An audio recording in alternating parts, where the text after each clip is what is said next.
right, good morning. It is a Tuesday edition of Glenn Clark Radio. I'm Glenn. He's Griffin. We do have a lot to do on the program today, and the biggest part of that is we will be joined in studio by our friend Jeremy Conn, who just finished up another show, a far less important show that he does.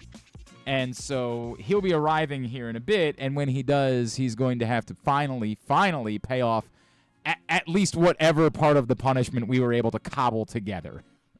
Because it's probably not like the full way that we envisioned the punishment to go, but it's close. Yeah. It's close. It's gonna suck.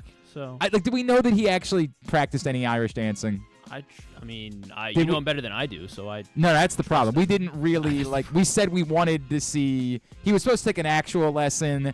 Then we backed off of that and said he could do YouTube lessons, but he had to send us a video. And then we never followed up because we screwed up the date, and then he screwed up the date, and we just never followed up. So here's my guess. He didn't do it. And he's going to come in here, and he's going to do some... do you remember the time that the lady snuck her way onto being the sign language interpreter? Do you remember that story from a couple years ago? Yeah. The cops... Somewhere the police were doing a press conference, and there was a lady doing sign language interpretation. Tim from Bel Air is here, by the way. There was a lady doing sign language interpretation, and the internet became a buzz because people were like, yeah, she didn't... None of that was real.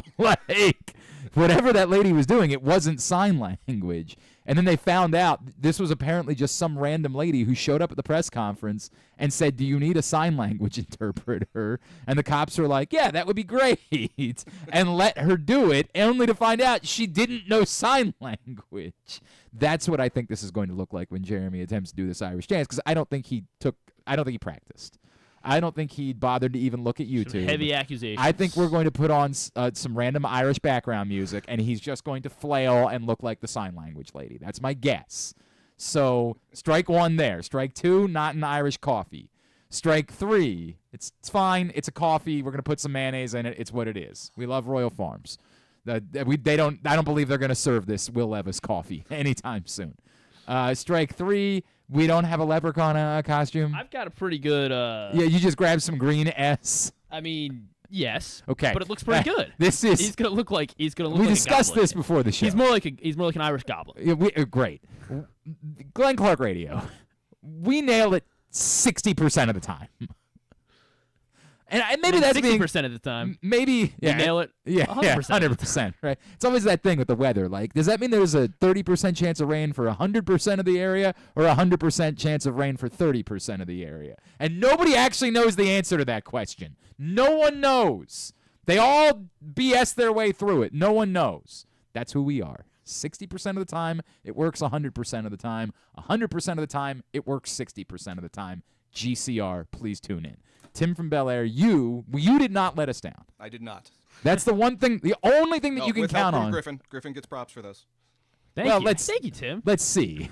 Let's see if it kills him first before we give him too many props. I did prepare a waiver for Jeremy before he. Yeah, you did suggest there be a waiver. All right, so you have prepared for Jeremy this morning. What? Per your request, yes. Jeremy agreeing, although albeit late to this. Really dumb decision on his part. Griffin prepared the Irish version of cow stomach. Nice. Griffin, how did it smell last night? Oh, it smelled very bad. I had to air out the house, or at least the kitchen. It was. This is tripe. It is tripe. Tripe. It's Walmart tripe. This doesn't. Okay, one. This doesn't look like food. This doesn't. If somebody handed me very this chewy and said, did you try it? No. Well, watching my dog eat it, he was gnawing on it like it was like a treat. Like he ended up liking it, but it took him a minute or two before he warmed up. It looks like some sort of underwater sea creature of some sort, but not one you're supposed to eat. Like one that you're. Here, can you put that up to the? I don't know how you make that so that people can see it. Yeah, we thought the worm burger texture was bad. That is awful. Yeah. Awful. God, that looks like a sponge. That's supposed to be food? Oh, God. All right. So that was from Griffin. And then you have... We have some lovely blood sausage, black pudding, depending on where you're from. Yeah. Can I see that? Can I see that for a second? That's the texture's supposed to be worse than the taste of this, right? Or is the taste worse than the texture? You've eaten all these you know things. me. You I consume don't everything. care. Yeah, you're weird like that, Tim. I don't know how to explain it. That looks gross. Like that looks like poo. I've just got to be straight up with you. That looks like fecal matter. Smells better than the tripe. Well, I believe that, but it just looks awful. And then this thing looks okay over here. And you told me the blood sausage is just sausage with some blood. Basically. That doesn't sound that bad, but are you supposed to eat blood? I didn't prepare this bet. What's this? That we were venturing into the land of Scotland with a little haggis. We said a nice Irish punishment. Yeah. We'll just pretend that haggis. We're trying to be inclusive here on GCR. Right. The entire UK is what we're trying to work with. I'd prepared UK food, but it's awful. Yeah, so this is haggis, and haggis is... Overseas, haggis is you pick a part of the lamb or the sheep, and you put it in a sheep's stomach, and you boil it. It's sheep scrapple, you were saying. Basically. But here, you're not allowed to do that? Apparently. Why is that? I don't know. So what is this? I can shop on Temu, but I can't buy a sheep stomach. I don't know. It's a great point. What is this? It's literally the same thing, just with lamb, and it just says lamb meat, so I'm assuming lamb scrabble. Lamb intestines, lamb uteri, like 100%. those types. Why is the only question I have. Why do people choose to consume these types of things? Because when you don't have anything, you all right, fair enough. Fair enough. Thank you, Tim. You're a lawyer. Can you work on this so that we can have actual haggis? I'll do what I can. All right, thank you, buddy. I appreciate that. That's my new mission in life. I would like for when Jeremy gets here, could you do like a Master Chef? Like tonight I have prepared for you. Could you do that for him? Done. Okay, thank you. I appreciate that. Tim from Bel Air is here. Jeremy will be here later. We will have him consume all of these wretched things. Hey, one more reminder, because I've gotten about 60 messages. There is no Arthur Millette show tonight. No show tonight. We bumped it back a week with Arthur starting the season on IR. We kind of wanted to get past those first 4 weeks, and then we wanted to load up some more shows after that. So we bumped this week's originally scheduled show back to next Tuesday. So look, you can go to the Green Turtle in Towson tonight and have a great time. You just won't be doing it with Arthur Millette or myself or Rita or any of the crew. Next Tuesday night, me, Rita, Arthur Millette, special guest, and you at the Green Turtle Sportsbook in Towson for the next Arthur Millette show. PressBoxOnline.com/Millette is how you find out more. You can see the schedule for the entire season, and you would know that there is no show tonight. The next show will be next Tuesday night. And then hopefully right after that, Arthur Millette back out on the field and kicking ass. That's what we are rooting for. All right, speaking of the Ravens, let's start by talking some Ravens today. Our next guest wrote about Sunday's win over the Cowboys for Yahoo Sports. He is Mr. Frank Schwab, and he's with us this morning here on GCR. Frank, it's Glenn in Baltimore. It's great to chat with you, man. Thank you for taking the time for us. Hey, what's going on? Frank, we're in a weird place in Baltimore where the Ravens got a big road win, a much-needed road win, and yet for much of the fan base, the response is almost as if they had lost the game because it seems like this has been a continuous story of the Ravens playing 3 quarters of football and then forgetting that there's still a 4th quarter that needs to be played. What is your overall reaction to the Ravens getting a good win but trying to give it away again in the process? Yeah, I mean, they're going to have to figure that out. But look, as much as we sit here, we watch NFL football, we say, how could these guys getting paid millions of dollars let down? You know what? It's human nature. And when you're up 28-6, you fall asleep a little bit at the wheel. It can happen. Like it's not enjoyable when the Cowboys are trying to make a big comeback and almost get it done. But it just happens sometimes. I don't really worry that much about it. They're going to have to figure it out. But what I looked at was a team that was absolutely positively dominant for 3 quarters, embarrassed the Cowboys. I think that's what the Ravens should be focused on now. Now, that was a really, really good game for them. A much-needed win, obviously. Mm-hmm. And the 4th quarter stuff is worrisome, I guess, but ultimately the first 3 quarters is what I think we're going to be going forward with the Ravens. Here's my concern about that, Frank, is that for those 3 quarters, the Ravens were dominant, but they were specifically dominant on the ground. And what I can't tell is that the Ravens team that they think they were going to be and, you add Derrick Henry and this is what your identity is, or is that the team that you're able to be because the Cowboys are simply awful at trying to stop the run? Oh, I think it was smart, but for one thing, by the coaching staff to realize the Cowboys have a soft defense and let's just run it at them. I think I don't really worry about their passing game. It's going to be there when they need it. They have the MVP of the league. They added a really, really good running back to be a little more balanced on that side. So what happened in last year's AFC Championship game doesn't happen again. I think they're in a good spot with their offense, with everything. I just, week one you barely lose. Week two was fluky at the end. I'm not sure. I mean, Gardner Minshew almost got benched yesterday. I just don't know really what even happened in that game to lead to that loss. And then they look really, really good in week three. So I think offensively they're still as good as ever. The Mark Andrews thing is a little weird and scary because he's just not a part of the offense right now, and he has been such a big part for so many years. But ultimately, when you have Lamar Jackson at quarterback, I always assume the offense is going to be just fine. No, I tend to agree with that, Frank. But we still saw what happened in week two, so I don't know what to make of. Frank Schwab, Yahoo Sports, is with us here on GCR. It's funny you say that because going into last night, and I think the Bills might have surpassed them. I think the Ravens were the number one DVOA offense. Again, everybody's like, wait, really? They're the number one DVOA offense? I come back to not being certain of what their identity should be because, yes, that worked. And it's a great game plan for the Cowboys. But is the idea for the identity to be a Derrick Henry first offense? I don't think you want to be, and John Harbaugh said earlier in the season, we're not looking to give him 30 carries a game. I don't think that you want to be the Tennessee Titans of the last few years. I would think they still want to be a more balanced or more complete offense than what we saw. Yeah. And I think that'll be game to game. I think when you play a team like the Dallas Cowboys, you look at film and you just say that this team cannot stop the run. They're not tough enough. Yeah. You run it at them. And that's a Derrick Henry 25-carry game where other weeks it's going to be, okay, he has 10 carries going into the fourth quarter. Now we have a lead, and let's give him 12 more to seal this thing away. I think it's just game by game with them. I don't know. And, everybody's figuring things out. You look around the NFL, and you see teams that basically look like this is still the preseason. And that's part of, nobody plays starters in the preseason, and I get that and all that.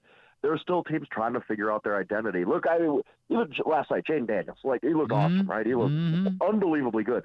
The first two games of the season, Cliff Kingsbury was scared out of his mind to have Jaden Daniels throw it more than 5 yards downfield. And that looks silly now in week three after he looked so good, but I think teams are just figuring out who they are, what their identity is, and the Ravens are included in that too. They've never had a running back like Derrick Henry in the Lamar Jackson era. I guess maybe Mark Ingram at the end of his career, but mostly it has been just a assembly line of guys, forgettable guys, and now they finally have a Hall of Fame dude in their backfield, and I think they're figuring out, okay, when do we have these Derrick Henry 150-yard games? When do we let Lamar cook? And I think they will. Todd Monken's a really, really smart offensive coordinator. John Harbaugh's obviously a brilliant coach. And I think figuring out their identity will come along as time. Because look around the NFL, September has just been an adjustment period for everybody. Aside from maybe the Bills and the Vikings, everybody is kind of feeling their way out this season. Frank, there is panic here in Baltimore, and I have struggled with how do we talk about it because every time the conversation comes up, I feel like I'm talking out of both sides of my mouth. I think the Ravens have a problem because every other kicker in football is making 50-plus yard kicks with ease, and theirs isn't. It feels like a market inefficiency that you're dealing with. At the same time, if you really suggest that there's a problem with Justin Tucker, it feels like you're an idiot. This is Justin Tucker that we're talking about. How do we talk about this appropriately, what's going on here? It's really strange because, Justin Tucker might be the best kicker I've ever seen.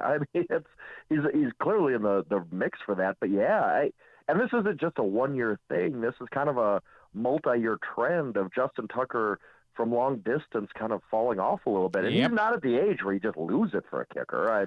People are talking about him like he's 40. He's 34.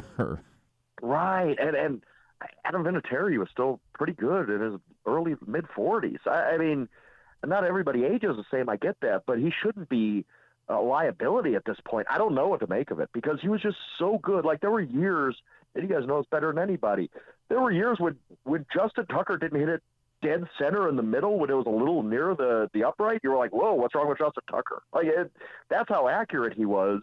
It was almost like seeing Steph Curry hit a little bit of the rim instead of just getting all net on a three-pointer. You're like, whoa, he really missed that shot, even though it went through the hoop. And now you go from that to he's really, really struggling from 50 on out, and somebody had pointed that out to me before. I hadn't even realized it because Justin Tucker's one of those guys you just don't worry about, you don't think about, and all of a sudden he pointed out, look at Justin Tucker's, the stats from 50-plus the last couple of years, and you're like, wow, that actually is a thing, and then it's continued into this year. So I don't know what to make of it.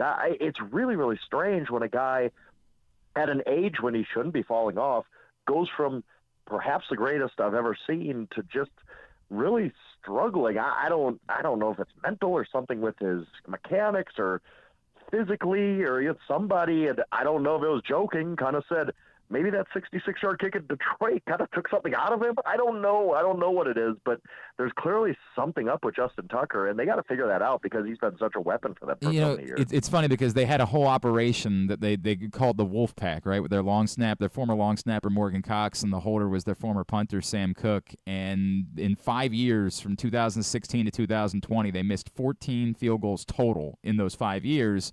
And then Morgan Cox was let go, and then ultimately Sam Cook retired.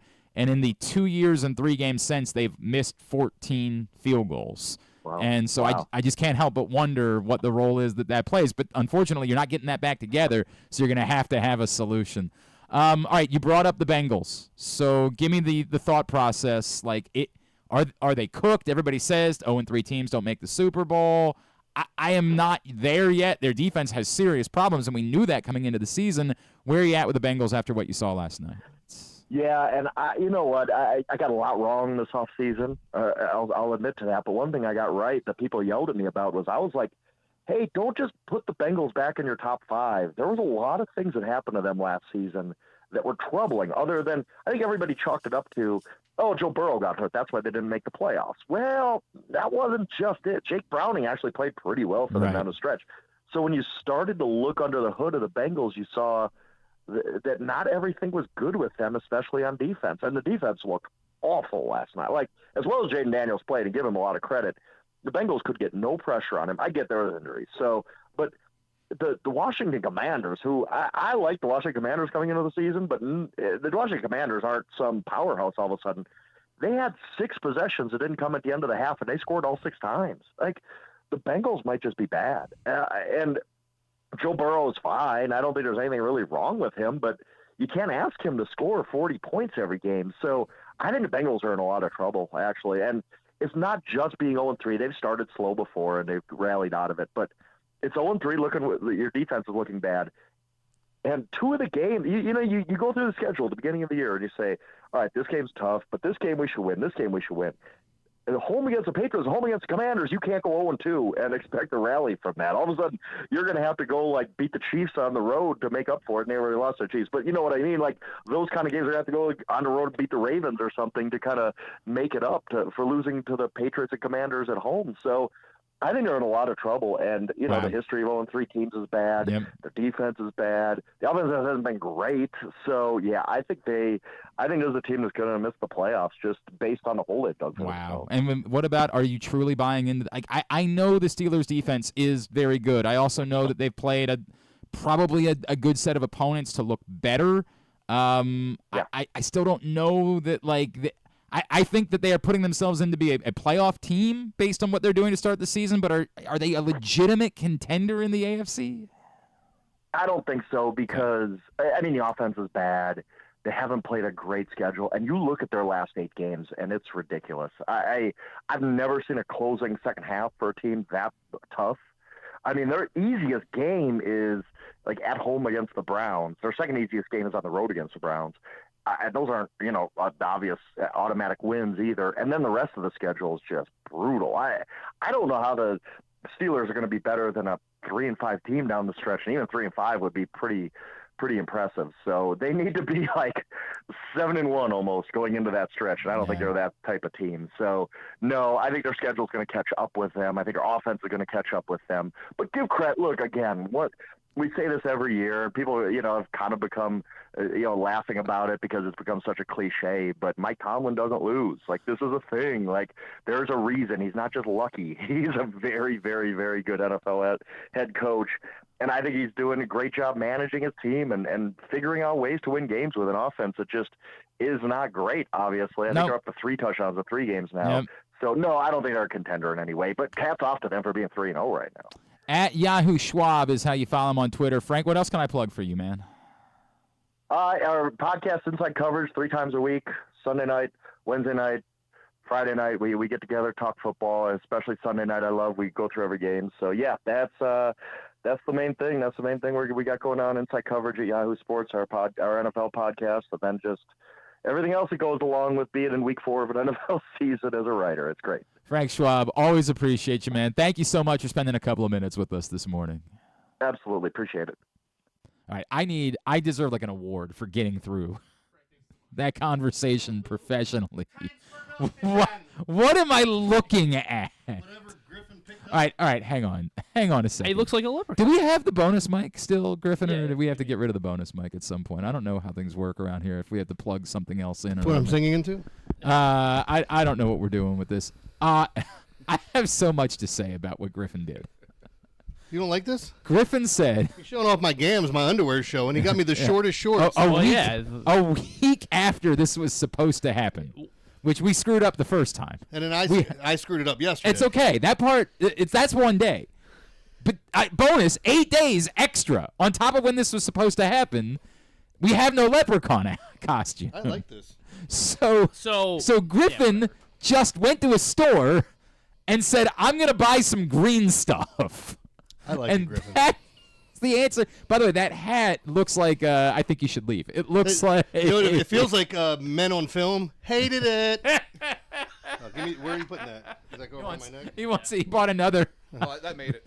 4-leaf clover. Yeah, you didn't see it fully equipped here with the sash. Move to your left so you can be on camera a little bit. Well, where's the camera? Yeah, get really close to Tim. Tim would like that. Tim would like that. A little bit of this? Yeah, we want a little bit of that. that. We want a little bit of that. My gams? Oh my God, that by the way, I took video of you changing, so I'm gonna sell that on the internet. Nobody can see anything. I tucked my pecker between my legs. Well, that's no different. I didn't. It's just I don't want anybody to think any less of me. By the way, now you kind of look like Boy George. Like that's sort of the bit that you have going on. Why don't we sing one of his songs? No, because we're supposed to have an Irish theme, even though we've got Scottish food and a plain green polo shirt. Hey, Polo Boy. You couldn't even come up with a leprechaun shirt. A sexy shirt. You couldn't even come up with. Where's me shilling or we do the killing? This is Glenn Clark Radio, by the way. There is no. If today is your first day, tell your friends this is exactly what you get. Get used to this. This is a perfect representation of we'll do something, and here's what we come up with. This is. It doesn't matter. I'm not even blaming. This looks great. It's not even just you. It's me too.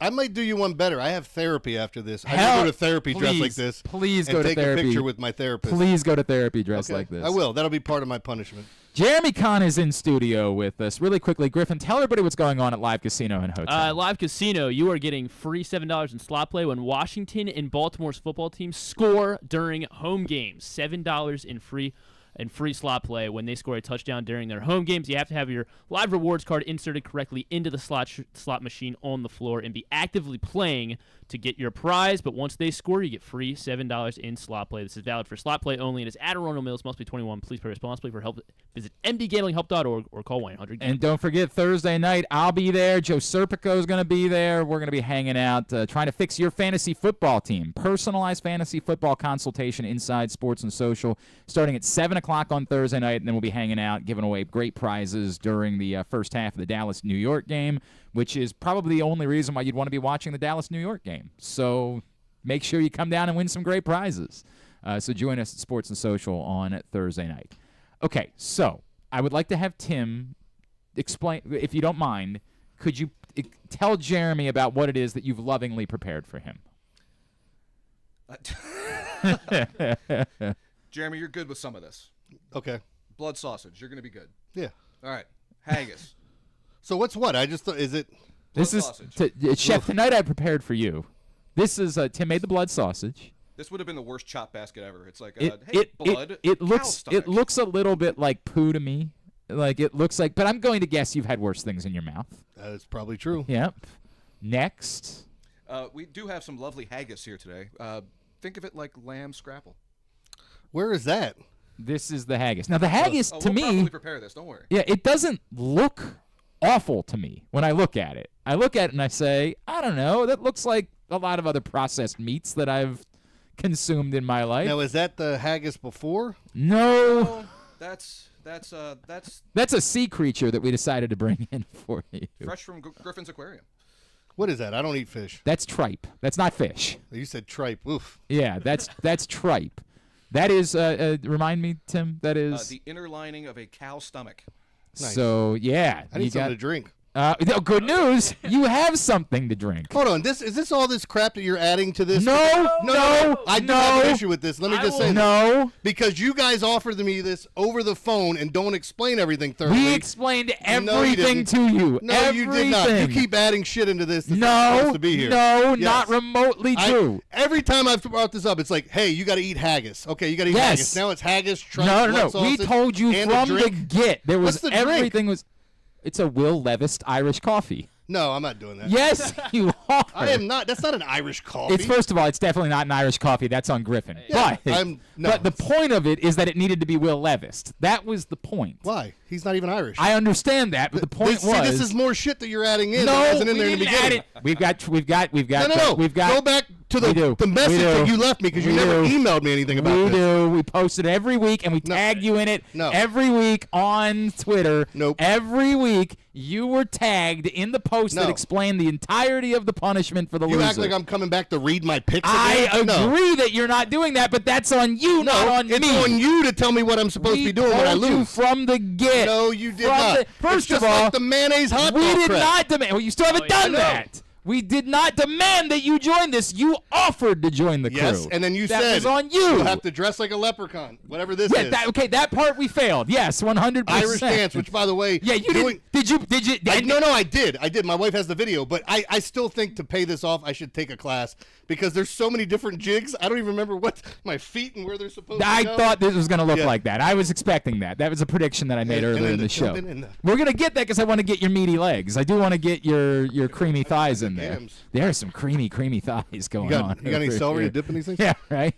But that was always part of it. No. Was that there was going to be a mayonnaise coffee? That was always part of the That punishment. was never said to me once. Tim from Bel Air listens to every show, which is insane because I don't know. There's got to be something better. There has to be. It's because I lost a bet. Oh, that's true. Yeah, Tim years ago lost a bet, and so he's forced to listen to every show. We talked about the Irish coffee at No. nauseum. It was never brought up to me. It was brought up constantly. And I don't even believe this other stuff was Yes, brought up. it was but I'm willing always to do it brought because I up. lost the bet. It was always brought up.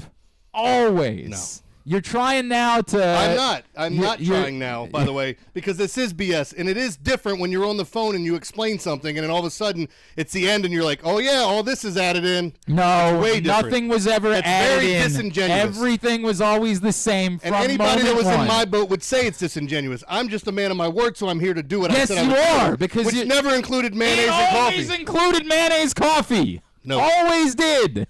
At every turn. Look like? Yeah, that's ridiculous. That's what you look like. I don't know. I think it's sexy, to be honest with you. All right, so we're going to take a break. Tim's going to prepare the food for you. You tell me what order you'd like to do the other things. The Irish dance, the 2 songs that you have to sing, all of it. And I gotta be out of here by like 10:50, man. What? Yeah, I got therapy at 11. I told you. At that. 11? Look at my. All right, Do you not all read of the it. text? We're going to do all of it right now. We don't have time. Tim, start preparing everything. Let's do it. Right, and we'll hit a song. We got to go. Do you know the words of these songs? No. Okay, Griffin, I need you to print out the lyrics to Zombie and to oh God, And like Ride I said, Ride. if I'm free Ling- tomorrow too, so if you want me to come back and do anything, I'll do it all over. Well, we again got all the tomorrow. food here. Well, then let's at least we do the got all food. the food here. I don't know how we're gonna do this. You can save the costume. Maybe we'll do the songs, the dancing. I'm not sure. Maybe we'll save that. All right, we'll But definitely I do the will. food. I promise you, I will do it. I know you wanted to do it all in one day, but That was the idea, but life goes on. Life goes on. I most of didn't- this is my fault. Some of it's Griffin's. By the way, there is definitely a 50-50 between the two. No, of it's you. more on me. It's been a crazy year for me, and you know how much I do that- know that's true. I do know that part's true. All right, let's do it. We're not taking a break because we don't have time to take a break. So we'll do the food. I do need you to be a man. You don't have to drink the entire Irish coffee, No, I'm not going to. but you're going to have to try it. I will try it. All right, that's but I going to don't have want to happen. But I want something else to drink. Okay, we can get you. Griffin will Beer get you a or- water. No, I need something that's flavored. Do we have any beer? And do we have anything with a flavor in it in the fridge? Yeah. How are you, by the way? Man, I'm good. It's just God, I think my sweaty ass is right on this seat too. Oh, I that's hope you get some of that. that's good. I That's don't need both mics, do I? No, you don't need both mics. one do you want me to I have? don't use that one because you're holding it for right now, and then I'll let once Griffin's figured everything else out. Then we'll. Do you notice my shoes? To go along with it, he bought these. And Griffin, you got to tell me what I owe for this. This is so half-assed. This is. Well, so look, I would say it's quarter-assed. It's the best. Let me say this. So the hard part about doing the Irish dance on YouTube is there's so many different dances that once. By the way, there's like 100 different jigs, and I don't even know if I said something that I shouldn't have said. But like when you go on there, there's all these different dances, and basically Irish dance is keeping your entire body, your upright. Yeah, you're you know, like- yeah, your correct. upper half, and then your arms behind your back, so it's all feet. And by the way, you know, Salt and Pepper, when they sang that song and said, "Not you, the bow-legged one," they were talking to me because I can't get my feet like they do. It just doesn't look the same way. Like, I'm afraid. By the way, every time I look at you, I'm afraid I'm about to see balls. Like I'm afraid. by the way, that's all you'd see. Every I'm all time balls. I look over, I'm afraid I'm about to see Mountain some- Dew. There you go. What goes good with A haggis? delicious Blood Mountain sausage, Dew. Mountain here. Dew. All right, so LaCroix or so here's the way we're gonna do this. We're gonna or do. goose flights if you want one of those. You want a This beer? is fine. You want a beer? All right. This is the way we're gonna do this. We're gonna do the coffee and the food today. Tomorrow, you said you could swing back by. I'm free all day tomorrow. We'll do the dancing and the songs tomorrow. Okay, you mean to bring the outfit I would back? really like it if you brought the. I'm outfit sorry, back guys, that tomorrow. it happened. Like, again, I apologize to everyone because I know it gets promoted. I know what it's like in radio. I've had so much crap happen to me the past week. It's just been insane, which I'll tell some of you guys off the air. But I love you. We'll. This is, by the way, this is about right for our show. Yeah. This is all about right. I don't think anybody's even disappointed. My anger- I Oh, think God, they're I smelled the mayonnaise. they're getting about what they expected. Let's definitely get a picture of the mayonnaise coffee. there Let's something to make stir this sure.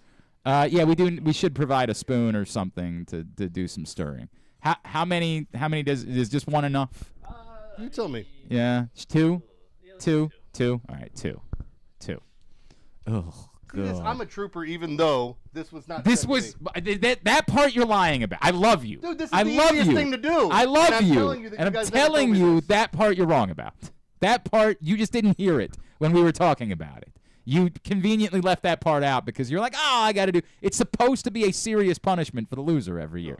This year, okay. Do you understand? mix well. Do this man's a psychopath. He's also not good at quarterbacking. So he's got that going for him, which is nice. He's both a psychopath and a bad quarterback.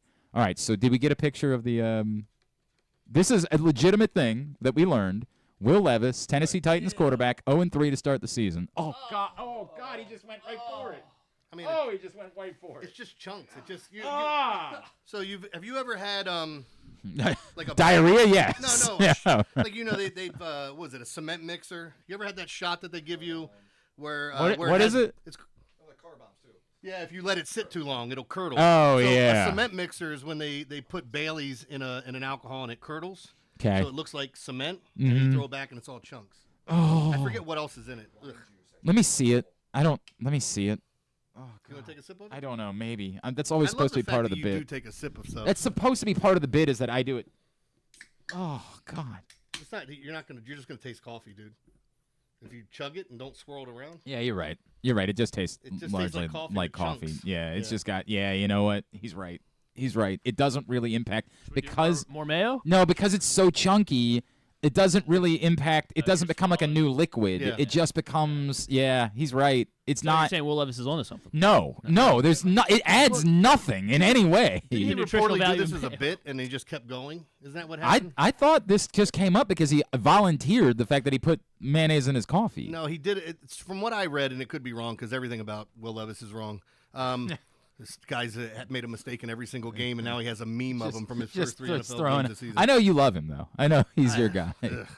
What a weirdo. But no, from what I read is that this was like a dare, and then he did it, and then somebody brought it up, and it became a thing, and now I mean, he's got Oh. like partnerships with he's mayonnaise with, companies, right? So which I mayonnaise don't- company? It's not I don't Hellman's. know. It's Is it Hellman? real mayo or something. I think it might be like real mayo. Oh, look at this. What do we got? All right. Apparently, it turns out it was all a joke. Yeah. Oh, This is from cologne, that's what this it is from the But Tennessean. that's not real, is it? Nah, that's just a stupid thing I did that I thought was funny. I don't actually do it. I'm a 1 cream, 1 sugar type of guy.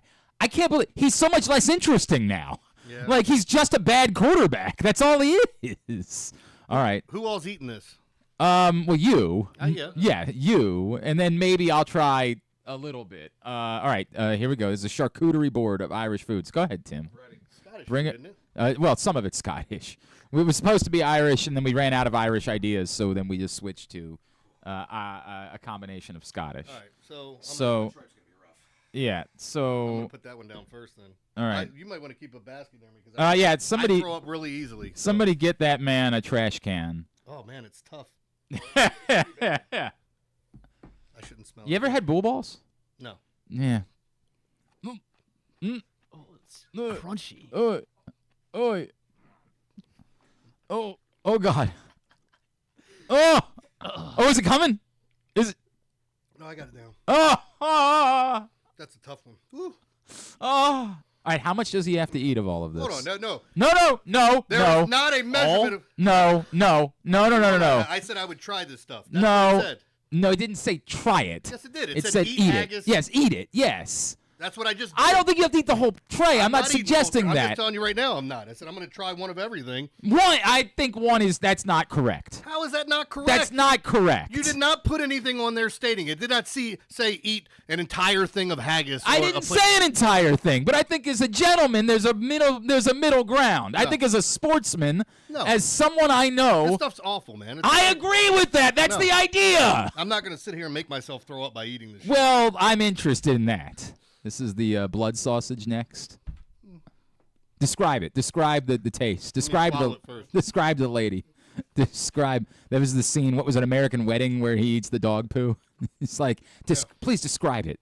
If she can't have it, please at least describe it for her. It's not bad. It's just a thought of what it is. It's just pork sausage and some blood, right? Like that's all it is.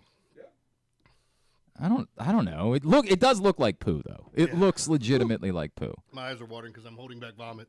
Well, I hope you guys realize it is good for the memes if you do vomit. Like that is good for. it's not good for me because I can't stop. And you'll hear how violent it is. Oh God. Like, I'm not kidding. I've torn my stomach muscles throwing up from food poisoning. Now, that's the most extreme because I couldn't. After you throw up from food poisoning and there's no food left in your system, all you do is dry heave over and over again. Oh God. All right. Which one are you trying?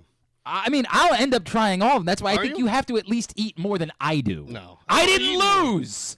I didn't make the rules on this. Jeremy, you played along. Hold on. There's a big difference in saying, like, if you, with the hot dog thing, how many hot dogs am I supposed It's to eat? 4, right? Isn't 4. that the rule? Okay, it says 4 hot dogs. I got to eat 4 hot dogs. If it says 5, I got to eat 5. It said, come in, eat haggis, I guess blood sausage, and what's this other stuff? Tripe. No, I had tripe. Tripe, yeah. That's the haggis over Oh. there. Yeah, that's the haggis. You had the tripe already? How was the? You heard it crunching. Yeah. Okay, that was That's the tripe. first one I went to. Let me get some more of this coffee. Now I got some mayo in that. That was awful. Yeah, you are not. No matter how much you try to strong arm me, you're not going to get me to eat all of this shit. I didn't say all of it. I didn't say it had to be the whole thing. But Tim spent hours slaving away preparing this He can have some of it. for his childhood hero. He grew up watching you play basketball. No, he didn't. He loves you. He said, Tim doesn't. I'm only here because I wanted to meet my hero. He said one night he was in the hospital and he asked you to make a 3 and you made a 3 for him. I didn't. I got an and one. I missed a free throw. It counts. It's still, you did something. Yeah? You got to describe what it is that you're experiencing. We have to know, and then, yeah. For me, can I tell you the worst part about this? Mm-hmm. Is I have all these food gaps. What does that mean? So between my teeth. Oh, yeah. So I It's might all- have some tripe stuck Still up here. in there for a few hours. So I'll be tasting this the rest of the day Still until I in can there. get to some dental floss. Still in there a couple hours later. Oh, man. So the blood sausage isn't bad at all. It's just the fact that when you think about it being blood sausage. The tripe Give me that water. Let me make sure I'm. The give me tripe that. wasn't even that bad. It's the consistency. and you're chewing it. The smell wasn't pleasant, though. No. The smell of The the worst tripe one for was... me is the haggis, and I don't Really? even think that's that bad. Maybe it's the fact that I've eaten the other two, and my stomach's just turning right Just now. decided there's no Yeah, interest because in like any of this. full disclosure, what time is it? Yeah. I got 10 minutes. Full disclosure. Oh God. If you have to. It's No, there. It's there. That was a burp. I just got rid of some of that. I don't ever eat before noon. I don't either. Yeah. I don't either, for the That's tough record. for Unless me. we're doing something like this. And they brought bagels in for my for our September birthdays. You're fine. Looks like a cookie almost. Looking at it makes it worse because it looks like raw meat. I didn't look at that. Oh, I guess. it's fine. Which one's that? This is the blood sausage. Okay. It doesn't. I don't know why any human being would choose to eat it. It doesn't. The texture is no good. It's just That's what is black pudding? That's the same thing. But it's not cased, or what is it? Oh, is it? Okay. No, that's a big no. Yeah, Come get it. You want me to touch it? yeah. What do you want? You give them a little bit of everything. We're all here. We're all here. We all try it. We just need you to eat a little bit more than the rest of us do. I ate a whole one of each one of them. Well, we might all do that. Okay. Well, good for you guys. I don't want to eat that. I don't want to eat the tripe. The tripe is terrifying. Yeah. No, that's why I. You made it? Yeah. How do we know it's cooked properly? We don't. That's part of the bit. We don't. You might die later, but I'll try it too, and then we'll die together. We can hold hands as it all comes to an end for us. Oh, thank you. Yeah. You can't go out in public without. Yeah, right. Like my God. Stuck in my teeth. Imagine how silly people would think you look if you didn't have the hat on. They'd be like, I wonder if my therapist will like my boy shorts. I think. I'll probably have to put my shorts on. Yeah, it's not good, but it's not. It's not. Yeah, get in here. This isn't. Tim, you've tried all these things before, haven't you? Honestly, it's like really dry. It's like really dry You wanna try meatloaf. it? Okay. It tastes like really dry meatloaf. Yeah, the blood that's a sauce. pretty fair. Well, I just don't like looking at how. Yeah, it does not look Like good. that. I think that's the hardest part, that it's dry. So like when you're chewing it, you're trying to like get some saliva to go with it, so you're tasting it even longer. And when I try to swallow it, I'm mixing it with Mountain Dew. Is the Old Bay still over there? Yeah. Yeah, let's go. You're putting Old Bay on this? Well, this is an old bit that we used to do where we had to try everything with Old Bay. Like that was how did it impact? Was this mine? This isn't. It can be now. I just gotta wait my This teeth. isn't that bad. Oh, yeah, it was. That That's- blood sausage isn't that bad. I mean, It's it's not. You're never going to go out of your way to get it. revolting. Yeah. It's just. Is it supposed to be warm typically? And crusty, but it's. Oh no, I get it. No, I'm just saying. Like I'm not complaining, by the way. Not at all. All right, hang on. Some blood sausage with Old Bay. Blood sausage isn't that Oh, bad. God. You know, That was not a pleasant burp. You know what? That helps. Now this might be something. This might be something. We might be on to something. Are you saying Roma sausage should get on this? You might want to Roma think about blood it. sausage? All right, give me a haggis patty. this. Go ahead. What? What is it supposed to taste like? What is You it? don't know? Rice? Like what? It It's rice You don't know. and meat, right? Ground beef or something? Tim's just going right in. Yeah, Tim doesn't care. Tim's never. Tim will put any So, meat. Tim, you made all this? You work with this stuff? Yes, I ordered all of it and made none of it. Oh, okay. Oh, All right, this is not that bad to me. Yeah, I it's don't pretty, like that. I mean, it's not good. I'm not going to order it, but again, this is not revolting to me. I'll This tell is you not. what I'll do, because I'll eat another piece of tripe since everybody thinks that's the worst Well, I'm one. gonna try the tripe too. ahead. Hang on a I don't second. know. I'm gonna try. We always have to try the haggis with Old Bay. I hope I can get this down. Yeah, haggis isn't good. And have it like spew onto the. Yeah, I'm not. Nobody's saying it's good. Oh! Is this the moment? Just the way him talking about it. Is this the moment? When he said spew, if you're going to spew into this. I don't think the Old Bay adds much to the haggis. Well, I don't think there's anything God, going. that stuff is stuck I don't all like in the my haggis. teeth. Yeah. I'll have that going for you. Oh, I'm going to be tasting it all day. I got to get some bubble gum. have That some more, mayonnaise in that coffee looks have even some more better and coffee. better. Have some more coffee. Oh, man. All right. You're gonna do some more tripe. I'll do one more tripe. haggis is not good. Give me a Haggis little. is Give me a bad. little. Which one do you want? Whatever the smallest one is. I can't tell. I didn't lose. No, I'm gonna lose next year though. I'm gonna get beat up by John Rollo. Mm. All right.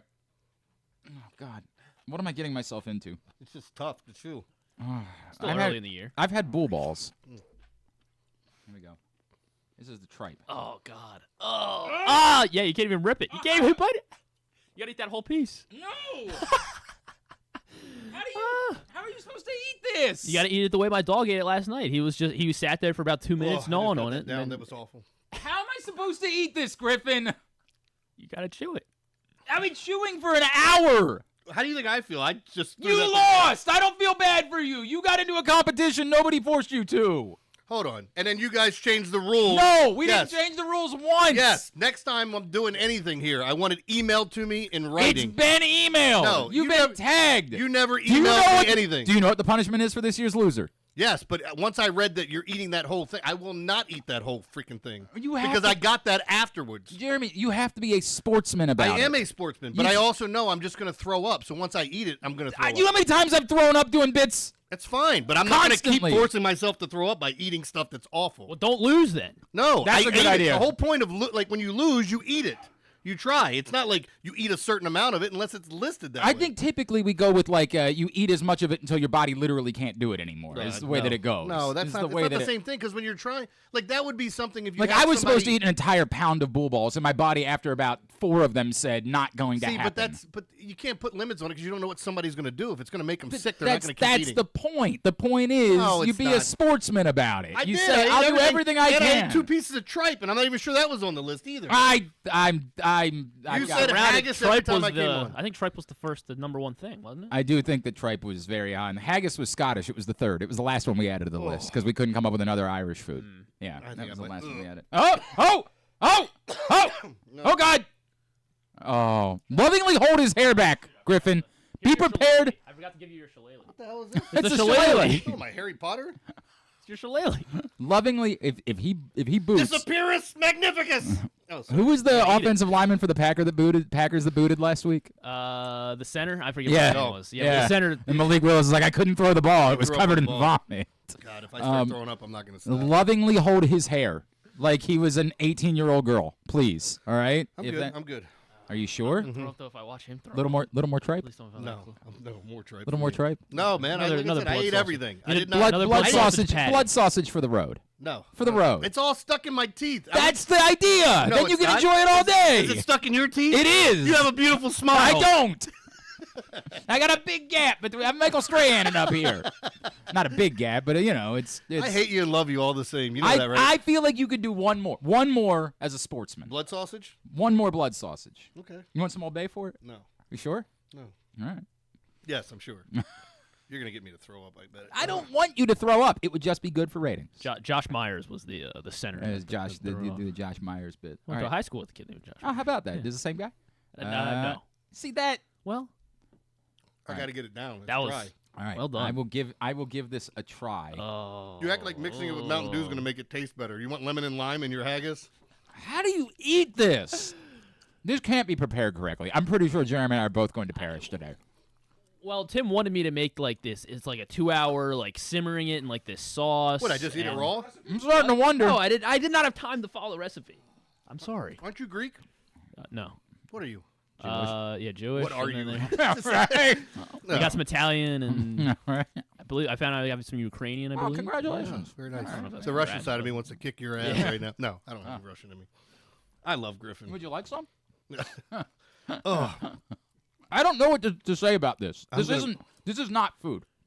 This No. is not. No, yeah, it was. This is some rubber. but you know, like, so whenever you get, there's a lot of tripe in like pho, right, or pho, and they put tripe in there. Because I remember when I got, I don't know, pho or whatever the hell it is pho. to go, Pho. and then so it was in Ah! a, yeah, Well done. Wow, it was you in got a it down? container, and then they Ah. left all the other stuff on the side, and I'm like, the hell is this? It was tripe. I threw it away. Wasn't eating it. That's not food. That's not.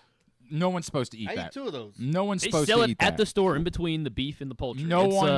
It is. Or you've screwed they it up believe. somehow. They Right, well, believe people are supposed to. Listen, No, I'm coming back tomorrow right after the show.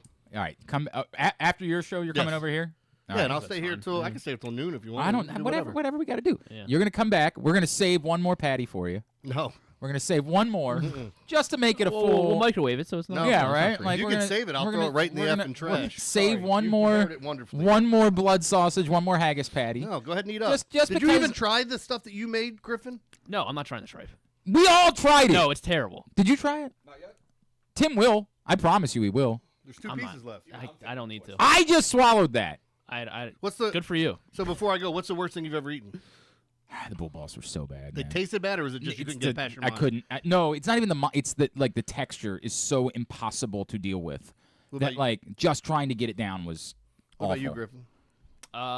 This thing that's still the pepper sandwich was terrible that I had. Oh yeah, it was just all a layer of pepper. It was pepper mayo. But the worst bread. punishment we ever had was the tuna fish and sardine. We brought in ice I couldn't luge. even eat it. We brought in an ice luge, and we had tuna fish sardine juice, and we did shots off the You're gonna make ice me throw luge. And hold his hair. No. Andrew Stetka lost that year, and he has tried to quit the league every year since. That's the reason. Every year in that text Yeah, I thread. saw what you were doing to him, and I thought it was very unfair. Although because it was him, I did laugh. Right, correct. I laughed hysterically because it's Andrew, and the weird thing is, I'm like, man, they're really mistreating this guy. They're just not letting him out. Like he's just gonna. No, we had very clear rules for how he could get out. We told him How did if he he get really out? wanted it, he either had to win the league or he had to spectacularly avoid losing because he had a real problem with losing. He lost regularly. And so the bit was, if you are in last place late in the year and then you avoid it, that'll count too. So do one of those two things, and he's out forever.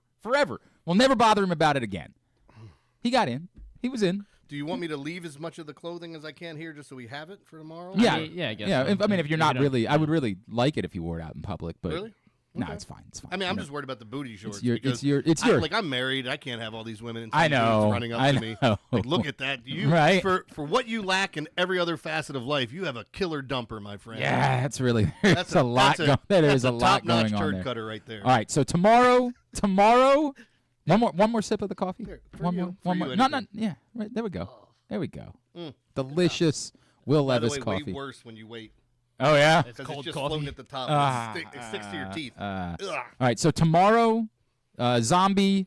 What was the other song that he's got to do tomorrow? Sinead O'Connor. Yeah, nothing compares to you. Irish dance that you've allegedly practiced. I swear, like my wife has video of it if you want that. But I again, would like it. Yes. I'm more than willing to go to an Irish dance class just because I Right. feel like I should. Because watching it on YouTube, it's a hot mess. And one more haggis and one more blood sausage tomorrow. Jeremy Conn You in can try. studio You with can us once try. again. Love you, buddy. Love you more. ConcreteLocks.com. Yeah, piss off. I'm taking my stick. I'm taking my stick and I'm getting the hell out of here. He said, Lately. "Piss off." That's what he said. He said, "Piss off." All right, we come back in. We will. We're gonna get Griffin to eat the tripe. That's gonna No happen. way. That's gonna. I didn't lose. It doesn't matter. It's I bet about this being week. what? So I bet this week. That's the only I thing already bet. tried it. It's over. Okay. This is about being a showman. I ate the other stuff. You got to be a showman, Griffin. This is the point. You made it. Exactly. I I know what consumed- I saw it from its raw God, stage. You. Not- We're it gonna was make bad. sure he does that. It was And gross. we're going to talk to Ryan Ripken. That's on the way. It is a Tuesday edition of Glenn Clark Radio.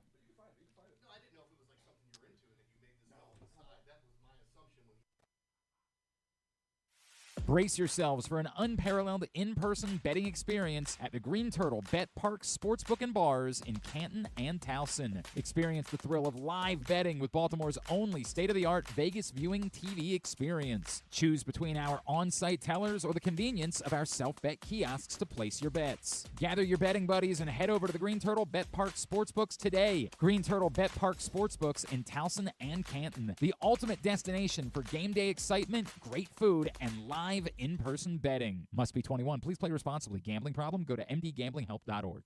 Hey Baltimore, it's number 10, Arthur Millette, and I'm hoping you'll slot us in all season long for the Arthur Millette Show. We will be traveling around the region all season, giving you the chance to get to know me and my teammates. There will be some football talk and a lot more. You can watch this show live on PressBox's Facebook and YouTube pages and listen every Friday night on 105.7 The Fan. Find out more at PressBoxOnline.com/Millette. The Arthur Millette Show, the only show in town that's a work of art. The next Arthur Millette Show is Tuesday, October 1st at the Green Turtle in Towson. It's brought to you by Easy Pass and 1-800-GAMBLER. Whether your focus is luxury and comfort, convenience and technologically advanced connectivity, or sporty performance and aggressive styling, we've got the perfect Highlander for you. Check out buyatoyota.com for deals on new Highlanders from your local Toyota dealer today. If you're looking at your old boiler with a jaundiced eye, it's time to call A.J. Michaels. You'll save 50% of your energy, get a $600 rebate, and an 18-month no-interest energy loan. Find us at ajmichaels.com. That's ajmichaels.com. The ultimate fan experience awaits you at Sports and Social Maryland. See how we're raising the sports bar with our massive 100-foot media wall featuring 40 HD TVs and a 47-foot big screen. Bet on your favorite teams and this year's biggest events at the FanDuel Sportsbook while enjoying your favorite beers and cocktails, plus our delicious takes on bar food classics. Visit Sports and Social at Live Casino in Hotel Maryland, at Arundel Mills. Must be 21. Gambling problem? Call 1-800-GAMBLER. The drug scene in Maryland is changing. Fentanyl and xylazine are being added to street drugs, and you may not even know it. Xylazine is not even intended for humans, and fentanyl is an opioid 50 times stronger than heroin and contributed to over 80% of overdose deaths in our state. Anyone who uses drugs, even occasionally, is at risk of overdose. To learn more, visit stopoverdose.maryland.gov or call or text 988. Gambling can be a fun and entertaining experience, but there are risks involved. If you're planning on betting on the game at the casino or on your phone or computer, know your limit, stay within it. Set a budget and a time to stop. Remember, gambling isn't a financial solution, and it doesn't mix well with alcohol or drugs. Know the risks and have a plan before you begin gambling. For free and confidential services, call 1-800-GAMBLER 24/7 or go to helpmygamblingproblem.org. Driving in Maryland? Did you know an Easy Pass from DriveEasyMD.com can save you time and money? Of course you did, because you are a thrifty driver. An antenna reads your Easy Pass transponder and automatically deducts the toll from your Easy Pass account. There, you just saved money with Easy Pass, all without slowing or receiving a notice in the mail. Well done, thrifty driver, well done. Get your Easy Pass at DriveEasyMD.com. Contrary to what some people believe, I actually like this guy when he sleeps. Glenn Clark, talking sports. All right, we're back. Sorry, we're back. This is going exactly as it was always going to go. That's the reality of this. But we are checking the box. Here's the one thing we do: we pay it off to some extent. Always. We don't make it just go away and disappear into the ether. Andrew Stecca waited like 2 years to fly back to the United States. Well, across the United States. He was in the United States. Fly across the United States in order to pay off the bet that he lost during the pandemic. But he did it. He did it. We do give you the payoff at some point eventually, and at least some version of it. Maybe not the full. That's how we get people to come back every single day. 100%. Maybe tomorrow is going to be the day. You never know. We still have to address the mayo hot dogs with Should we do them. that tomorrow too? That might not be a bad idea, Griffin. That might not be a bad idea if that were the case. All right, so today's show, by the way, is brought to you by County Sports Zone. CountySports.zone is where you find every high school schedule, score, poll, everything you need to know about high school sports. Private schools, public schools, Central Maryland, all the way out to the Eastern Shore into Western Maryland, down to the DMV. They've got you covered.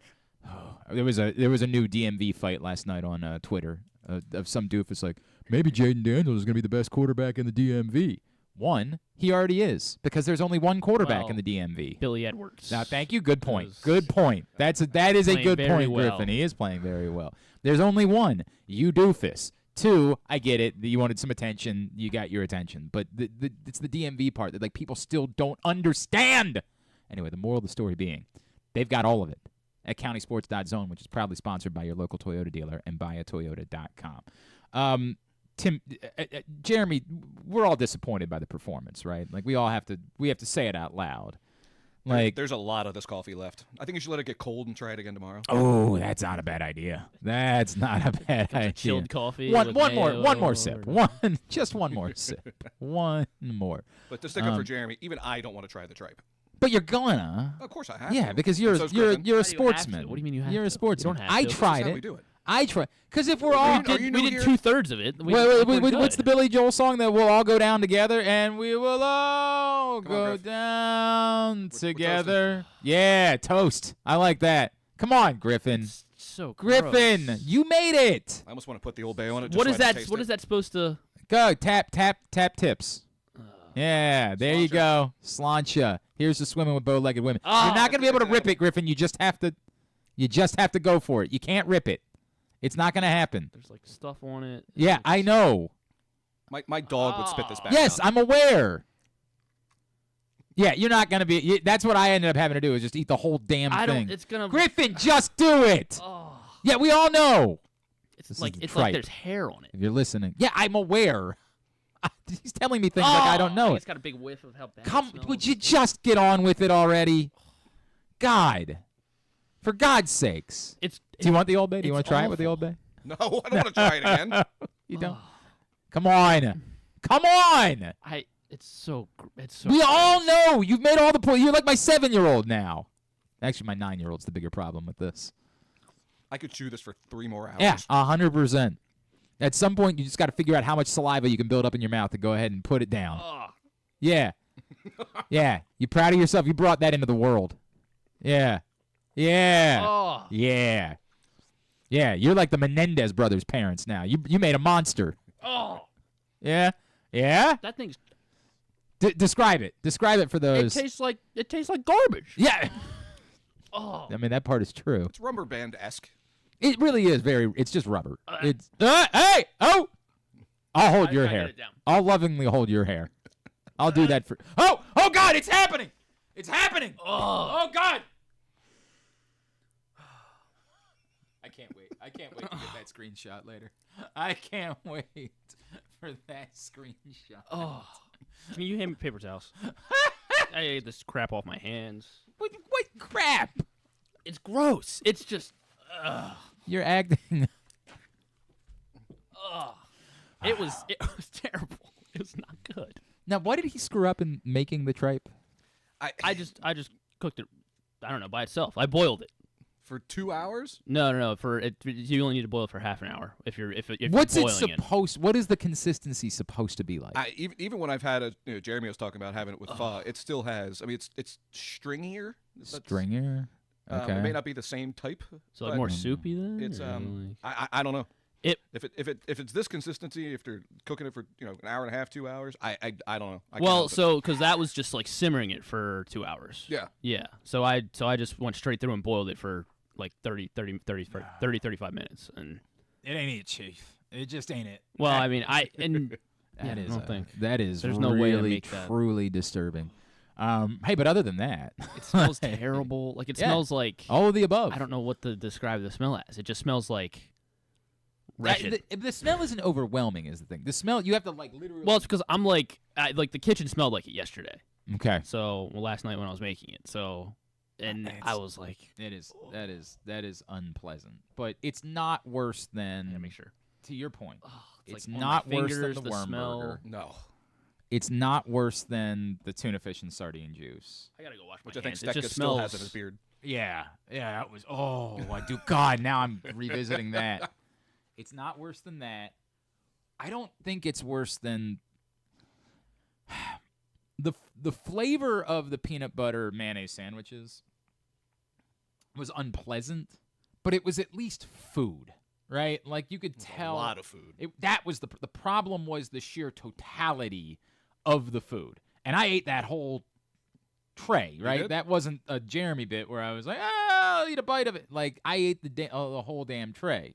So the totality of the food was the problem, but at least what you were eating, you knew was food. Like there was something familiar-ish about what you were consuming. That to me is the problem with something like this. Is like that's just rubber. Like you just feel like you're gnawing on rubber that smells bad. It's sort of like drinking Malort. It's sort of the Tripe Association of America loves that. Right. I don't think we're gonna get that sponsorship. I don't think John Colson had been working on it too. It was like we were so close to landing big tripe, and unfortunately, this was the day that it ended. Imagine if I had to come on here tomorrow and be like, if you need a delicious breakfast, tripe. Like, imagine me trying to sell that. I have sold some products I didn't believe in over the years, but I don't think there would be one that would go beyond trying to attempt to sell tripe. Yeah, it's not worse. The mayonnaise coffee is unpleasant, but it's mostly just coffee. It's mostly, you don't really, because it's not liquidy enough for you to get a total consistency. You're mostly still just tasting the coffee with some, like that. Those chunks will end up just going down to the bottom as you continue to drink that. Oh God, The tripe. I just had a little comeback.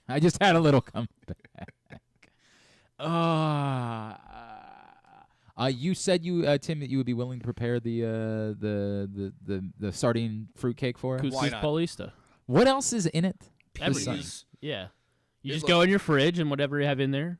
It's jungle juice, more or less. Like it's a Brazilian jungle There was, juice like of peppers, food. I think. Have you There was posted a hard-boiled picture of it? Because it eggs. looks unpleasant. Yeah, it's eggs. I never remember seeing eggs, sardines. Were there olives? Because I Yeah, don't. there were olives in this And it's one. like gelatinized. You know, there's only two things in my life that I won't, like normal things that I won't eat: olives and mushrooms.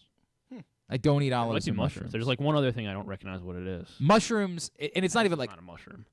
if I go to somebody's house and they made like a chicken marsala, I'll eat it, like because I'm there. I just never choose mushrooms. Yeah, I get If it. I'm out somewhere, mushrooms are the antithesis. Like my wife would love to put mushrooms on pizza when we ordered pizza, and I'd be like, yeah, you can have your mushroom pizza. I'll have something else. Like it just won't go that way.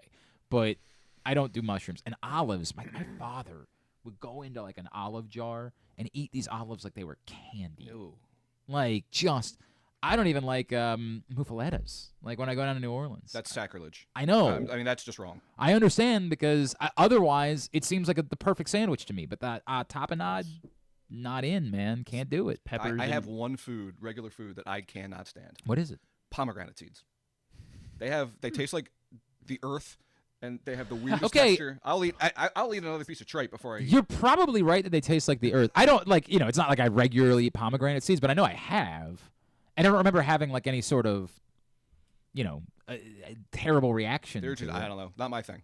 That is so random. That's the only one. The only normal food that you'll. That's the only one that I can think of. What are you making for? Or what did you make this past Sunday for Dallas? It was just a brisket. Was gonna do brisket. What did we make? So Tim, we made for those that don't know, birria tacos. part of the reason why Tim became our food guy is because Tim on social, for every Ravens game, he will make a spread based on the away city, what it is that they eat there. So Kansas City, I'm guessing, was barbecue. Kansas City would have been ribs and barbecue, but wasn't home for that game. Oh, okay. All right. So Or they have something that's delicious. what about is it wings Sunday night or is it beef on weck? It'll be both. Both. Both. Oh, I like that. But I make Baltimore pit beef. We'll do the weck bun. Okay. But- All right. But the jus and everything. Oh, 100%. Yeah, okay. That's what I was talking No, about. Kansas City chicken spiadini. What is makes no chicken sense. spiadini? Bread chicken and put it on the grill. It doesn't make sense. It What? works perfectly fine. Why? And then throw it over red sauce and pasta. That's a Kansas City thing. That's a Kansas City thing. I've never heard of that in my life. And my kids will house that. How different is it than chicken parm? Not really much different. But Okay. For whatever reason, chicken on the grill, breaded chicken on the grill. Chicken Again, does not make sense. spiadini. Chicken Tastes great. Spiadini. All right, I'll keep that in mind. Hey, today's show is also brought to you by the print issue of PressBox, which is still available at your neighborhood Royal Farms, any of the hundreds of locations around town where you find PressBox. You can read it all at PressBoxOnline.com. That's Kyle Hamilton on the cover. Had a really nice game on Sunday, which was good to see. Great cover story from Bo Smolka, all about Kyle Hamilton. Go pick that up today for free. Let's bring in our buddy. You hear him on 105.7 The Fan and the Ryan Ripken Show and all the many things that this man does. He is Ryan Ripken, and he's with us this morning here on GCR. What's going on, brother? How are you? Doing all right. How are you doing today? Well, at least the Ravens won because things were really unpleasant around here for a little bit. It was really tough doing the content for a little while. I'm in this place where I don't want to be terribly negative. The Orioles are in the playoffs and are going to be in the playoffs, almost certainly. And for as many years as we in this town have dealt with miserable baseball, we should be capable of understanding that at least there is meaningful baseball that's being played. That being said, boy, it just feels empty down. It's really hard to sell me on how that thing is going to click, how that switch is going to be flipped. That's going to make everything work come next week in a wild card series. Yeah, This is the reality of playoff baseball. Like, it's truly the one postseason where it doesn't make sense. Like, it's not going to make sense. It could, hypothetically, you're right, it could make sense. But the reality is, whatever happens in the regular season doesn't matter once you get in. And so, like, the only one I could probably think of maybe that's close is hockey, where, like, a team gets hot, best-of-7 series, an 8 seed can go all the way to the Stanley Cup final, right? Like, that happens. Boston, the Bruins, who had that historic season, then they get knocked out in the blink of an eye, right? So let's look back to last year, just recency bias. Yeah. There was three teams in Major League Baseball with 100-win seasons: Dodgers, Braves, Orioles. None of them got out of the first round. And if I'm not mistaken, I think the Dodgers got swept out, right? I think the only team that won a game was the Braves in that series. So 300-win teams gone. The teams that helped vanquish them, the Rangers and the Diamondbacks, both teams were not very good road teams in the regular season, 41-40. Diamondbacks had 84 wins. Texas, which people might forget, and they go, well, Ryan, they had a good team. Texas was 50-51 over their last 101 regular season games. 50-51. So when I say, is there hope for the playoffs? Yeah, it might not look or it might not make sense, but for the Orioles, we saw the result last year. You were the best team and you got swept out of the playoffs. Who's to say that you can't be the one to go and make damage? If you can line up Corbin Burns, line up Zach Eflin for games 1 and 2, and you can catch a little momentum, anything can happen. But I do understand, could they also get knocked out in the first round? Yeah. Yeah. They very well could, and I understand that's how fans could feel because it feels like they're finding ways to lose the games than they are to win. So that, right? and that makes sense? No, 100% right. And I feel like that's the disconnect that I'm struggling with. And I don't have the number that I'll use to back it up, but I think everybody – this thing on Saturday was as disheartening as anything that's happened all season because it felt like there was the opportunity for you to feel like, okay, the tide is turning, and then second and third, nobody out in the ninth inning, and you can't bring a run home. And it's just so disheartening that continues. And I feel like that's the part that I'm struggling with. Like, this team can be good so long as they're hitting home runs, right? Like, that's I feel like the thing that could happen in that scenario that you're talking about where a team that's struggling turns it on would be they just start hitting home runs again regularly, and that's what happened on Friday, right? When they beat the Tigers. They hit a bunch of home runs. But I'm so apprehensive about the idea that you can just hit a bunch of home runs, and I have just no faith in their ability to produce runs otherwise because they so consistently have things like what we saw in the ninth inning on Saturday.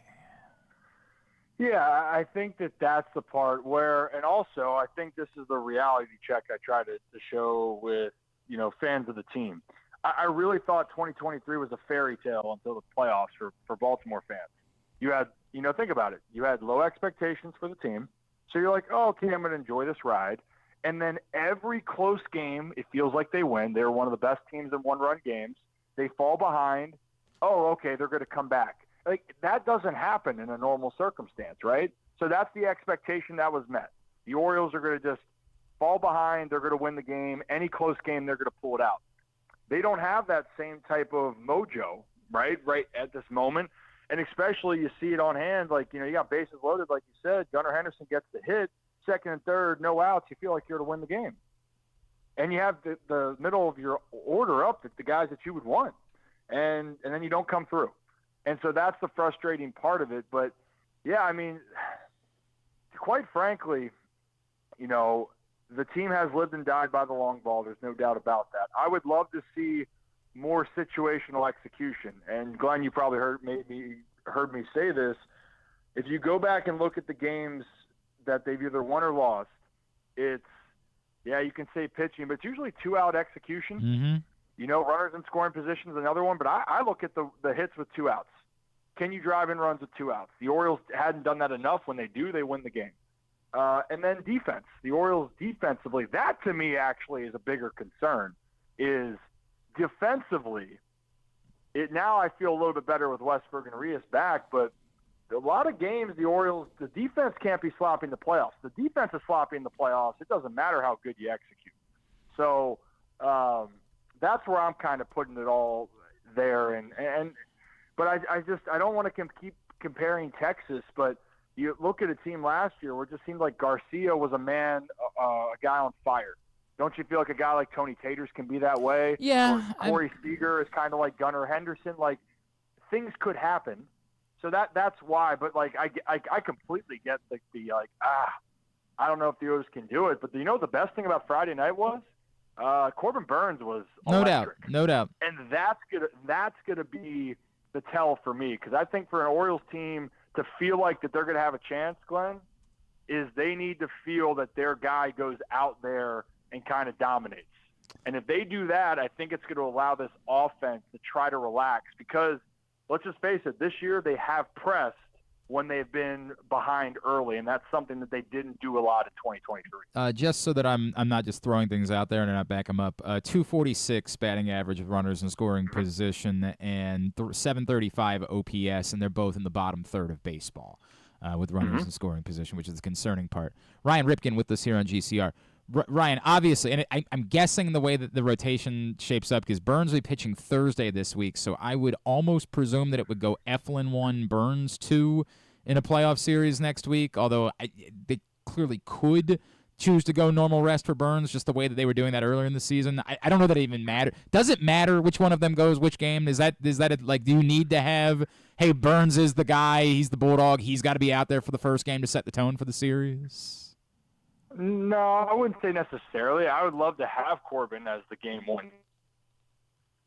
If you're going to a best of three, you need those two to be your first two starters in a best of three series. Yeah. There's no doubt about that in my mind, and it looks like that's how it's gonna line up. And look, Orioles fans should be, the Zach Eflin trade. Looking around baseball, that's one of the best. Outstanding. Trades. Yep, no question about it. We can talk about some of the other moves for the O's, but Eflin's been a stud. And the cool thing is, what I love for anyone out there that's, teaching young pitchers or pitchers that are trying to learn, Eflin's not a guy that's throwing 100.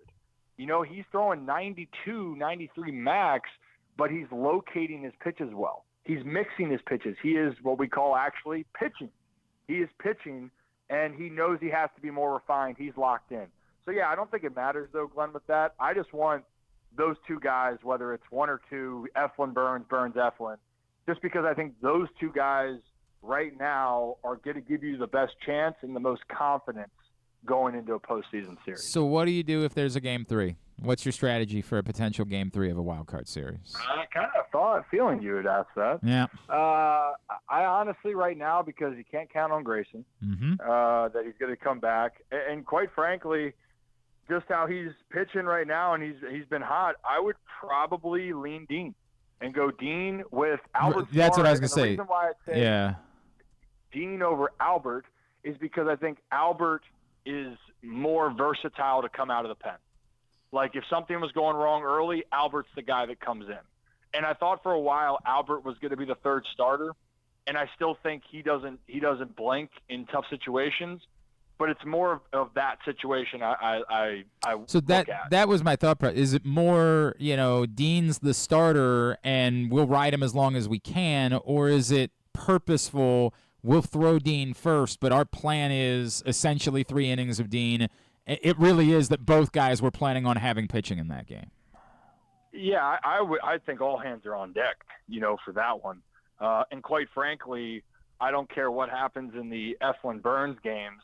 I wouldn't burn, pun intended. I wouldn't burn Suarez in those, right? Because I feel like of the confidence meter, if you get Burns or Eflin beat up, then you're in trouble. But also, you were to give Burns or Eflin, I would hope, the opportunity to work out of it quicker, right? So, or like they get in trouble.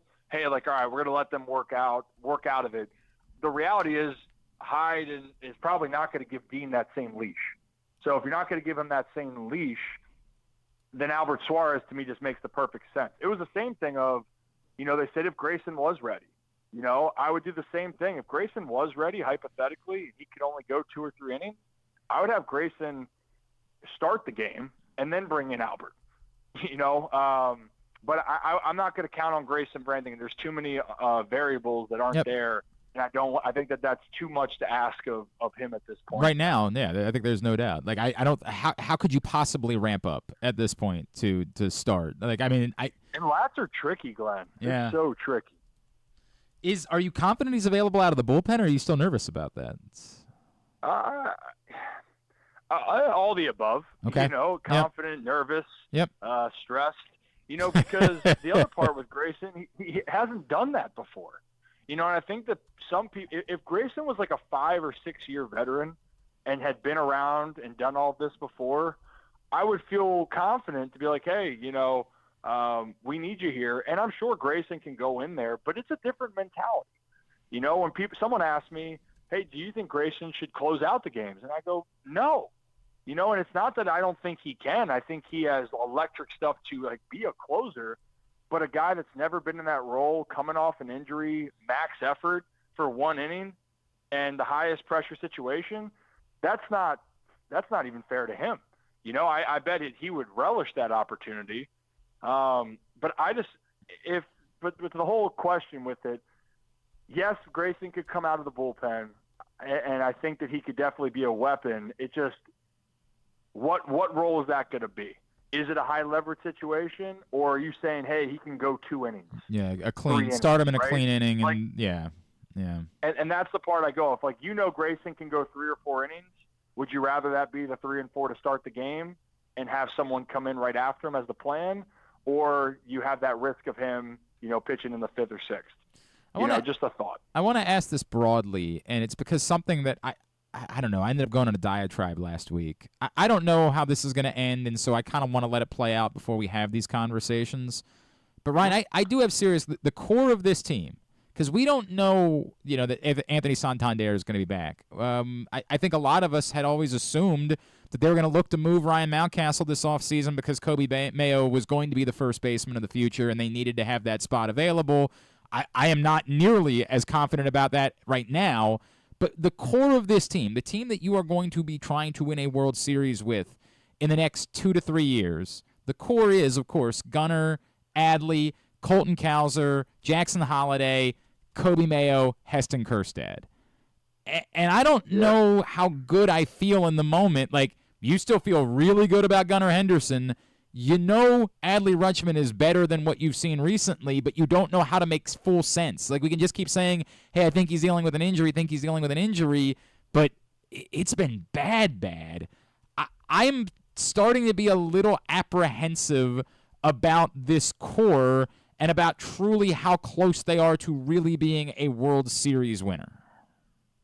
And sorry, did you mention Westberg too? Oh, sorry. You know what? I didn't. You're 100% right. He's absolutely part of that. I was just curious. That's the piece right there. He's the glue. And you do feel good still about Westberg. It's almost like I would almost make the argument he plays like the Markakis role in this. Like, he's never going to be a superstar, but he's such a stalwart that you do still feel confidence in that. Oh, I mean, for me, he's one of the best all-around infielders in baseball. Not just for this team, in baseball, and he proved that this year. You know, and again, it's not. You're right. It's not saying he's going to be that superstar, but can he play like a superstar? Yeah, he could. Mm-hmm. You know, but do you know what you get with him? A guy that's going to be really, really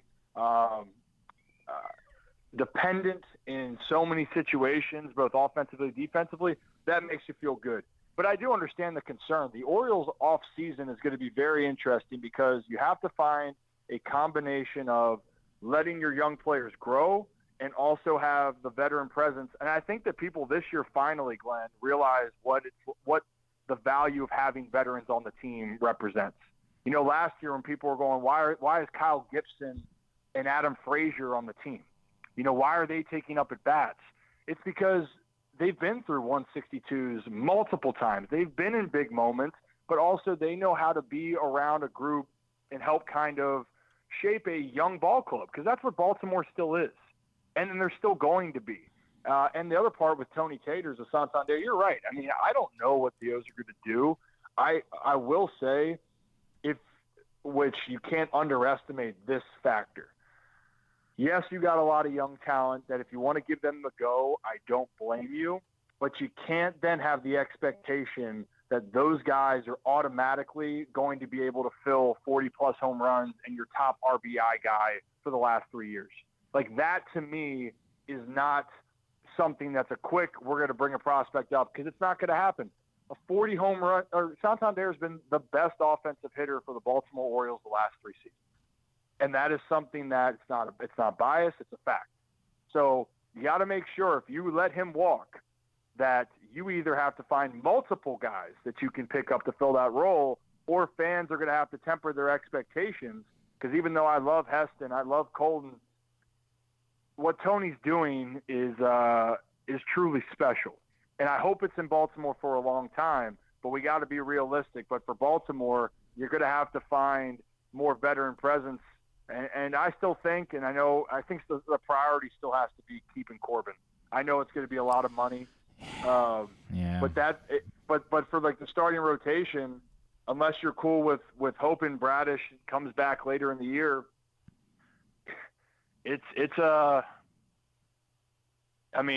knock to anybody. It's just we know that there's pitchers in the minors for the Orioles that are going to take time if they decide to go that route. So it's a lot to think of. I want to see more veterans be a part of a young nucleus. That's personally what I want to see going. I hear. I'm at the place where I'm not even sure who is an answer in the minor leagues ultimately. I was going to lament my week in fantasy football. I just looked down and saw that you scored 73 points, your team, this week. Yeah, I made a mistake. I forgot to. I thought I took out 2 of my players.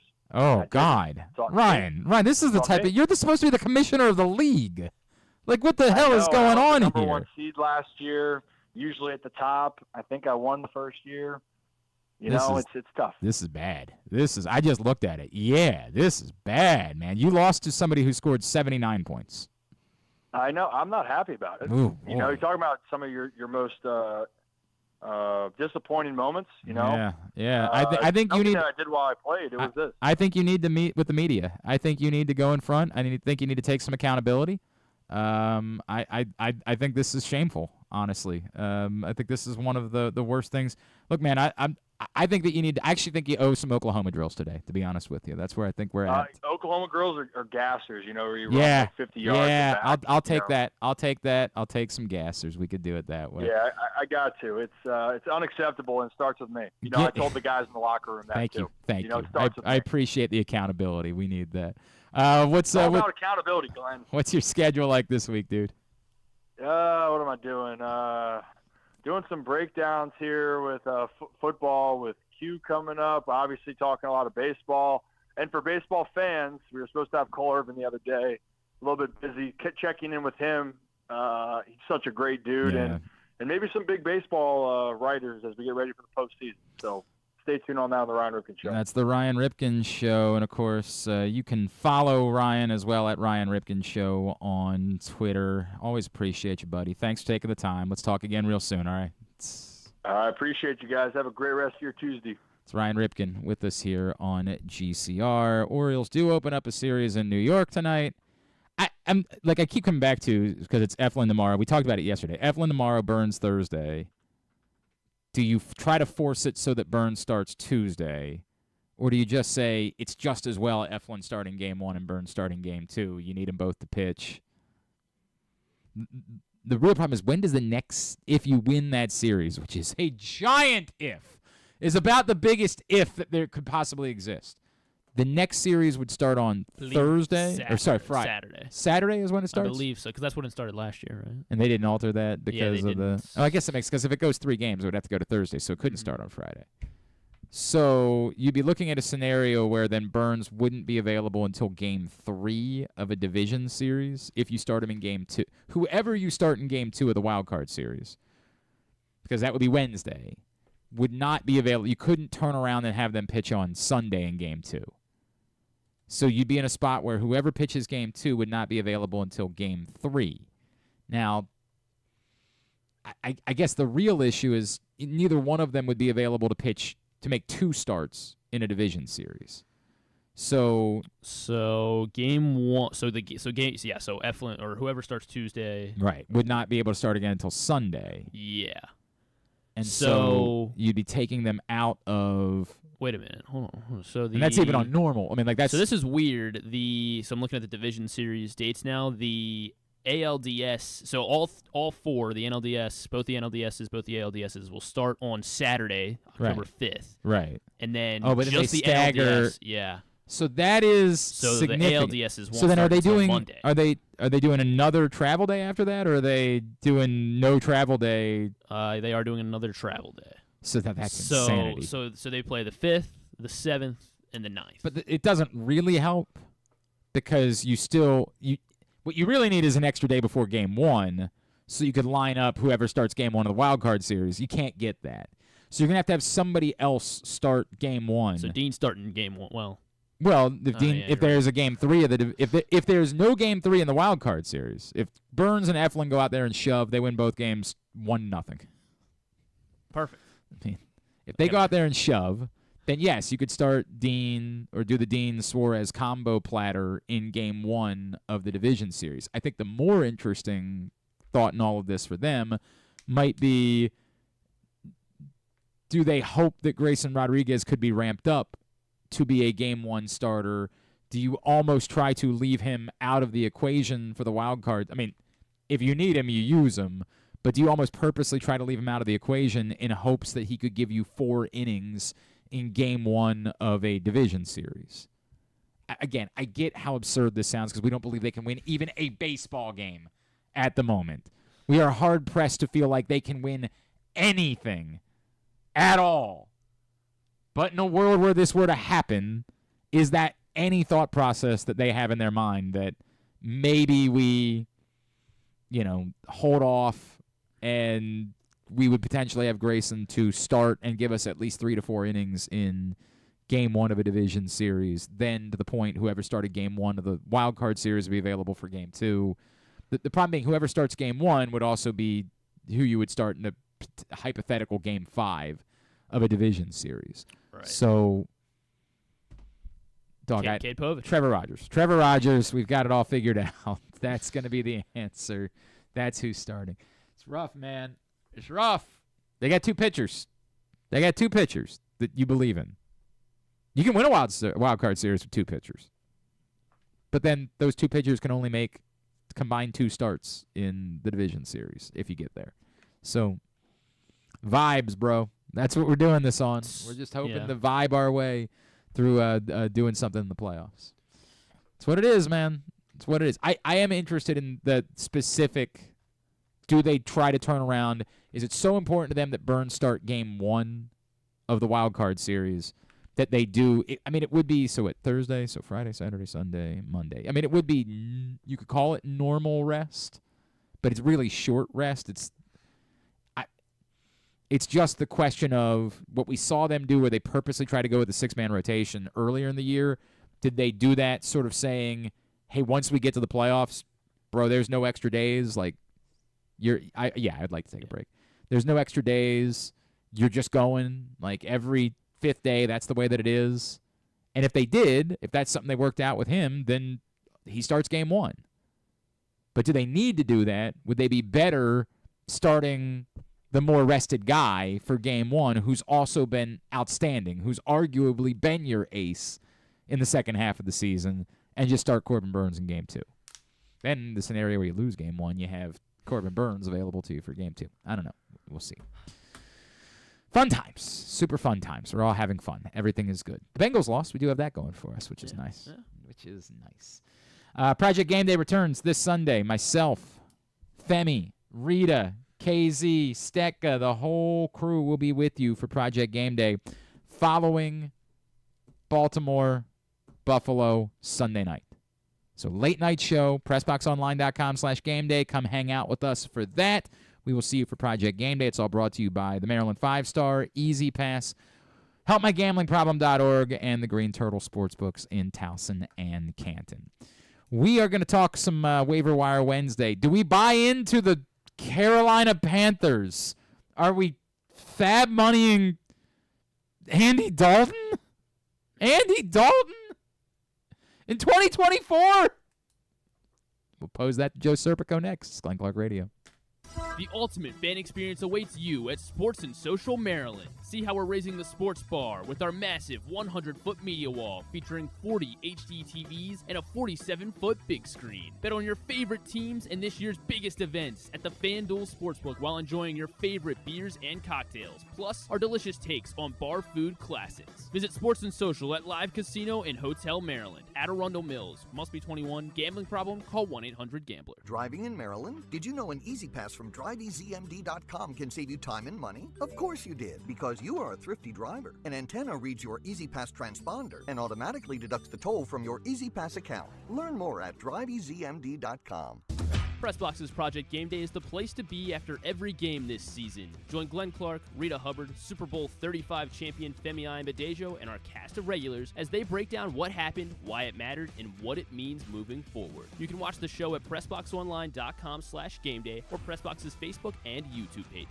Project Game Day is brought to you by the Green Turtle Sportsbook in Towson and Canton, Easy Pass, and HelpMyGamblingProblem.org. So join us for Project Game Day after every game day this football season at PressBoxOnline.com/GameDay.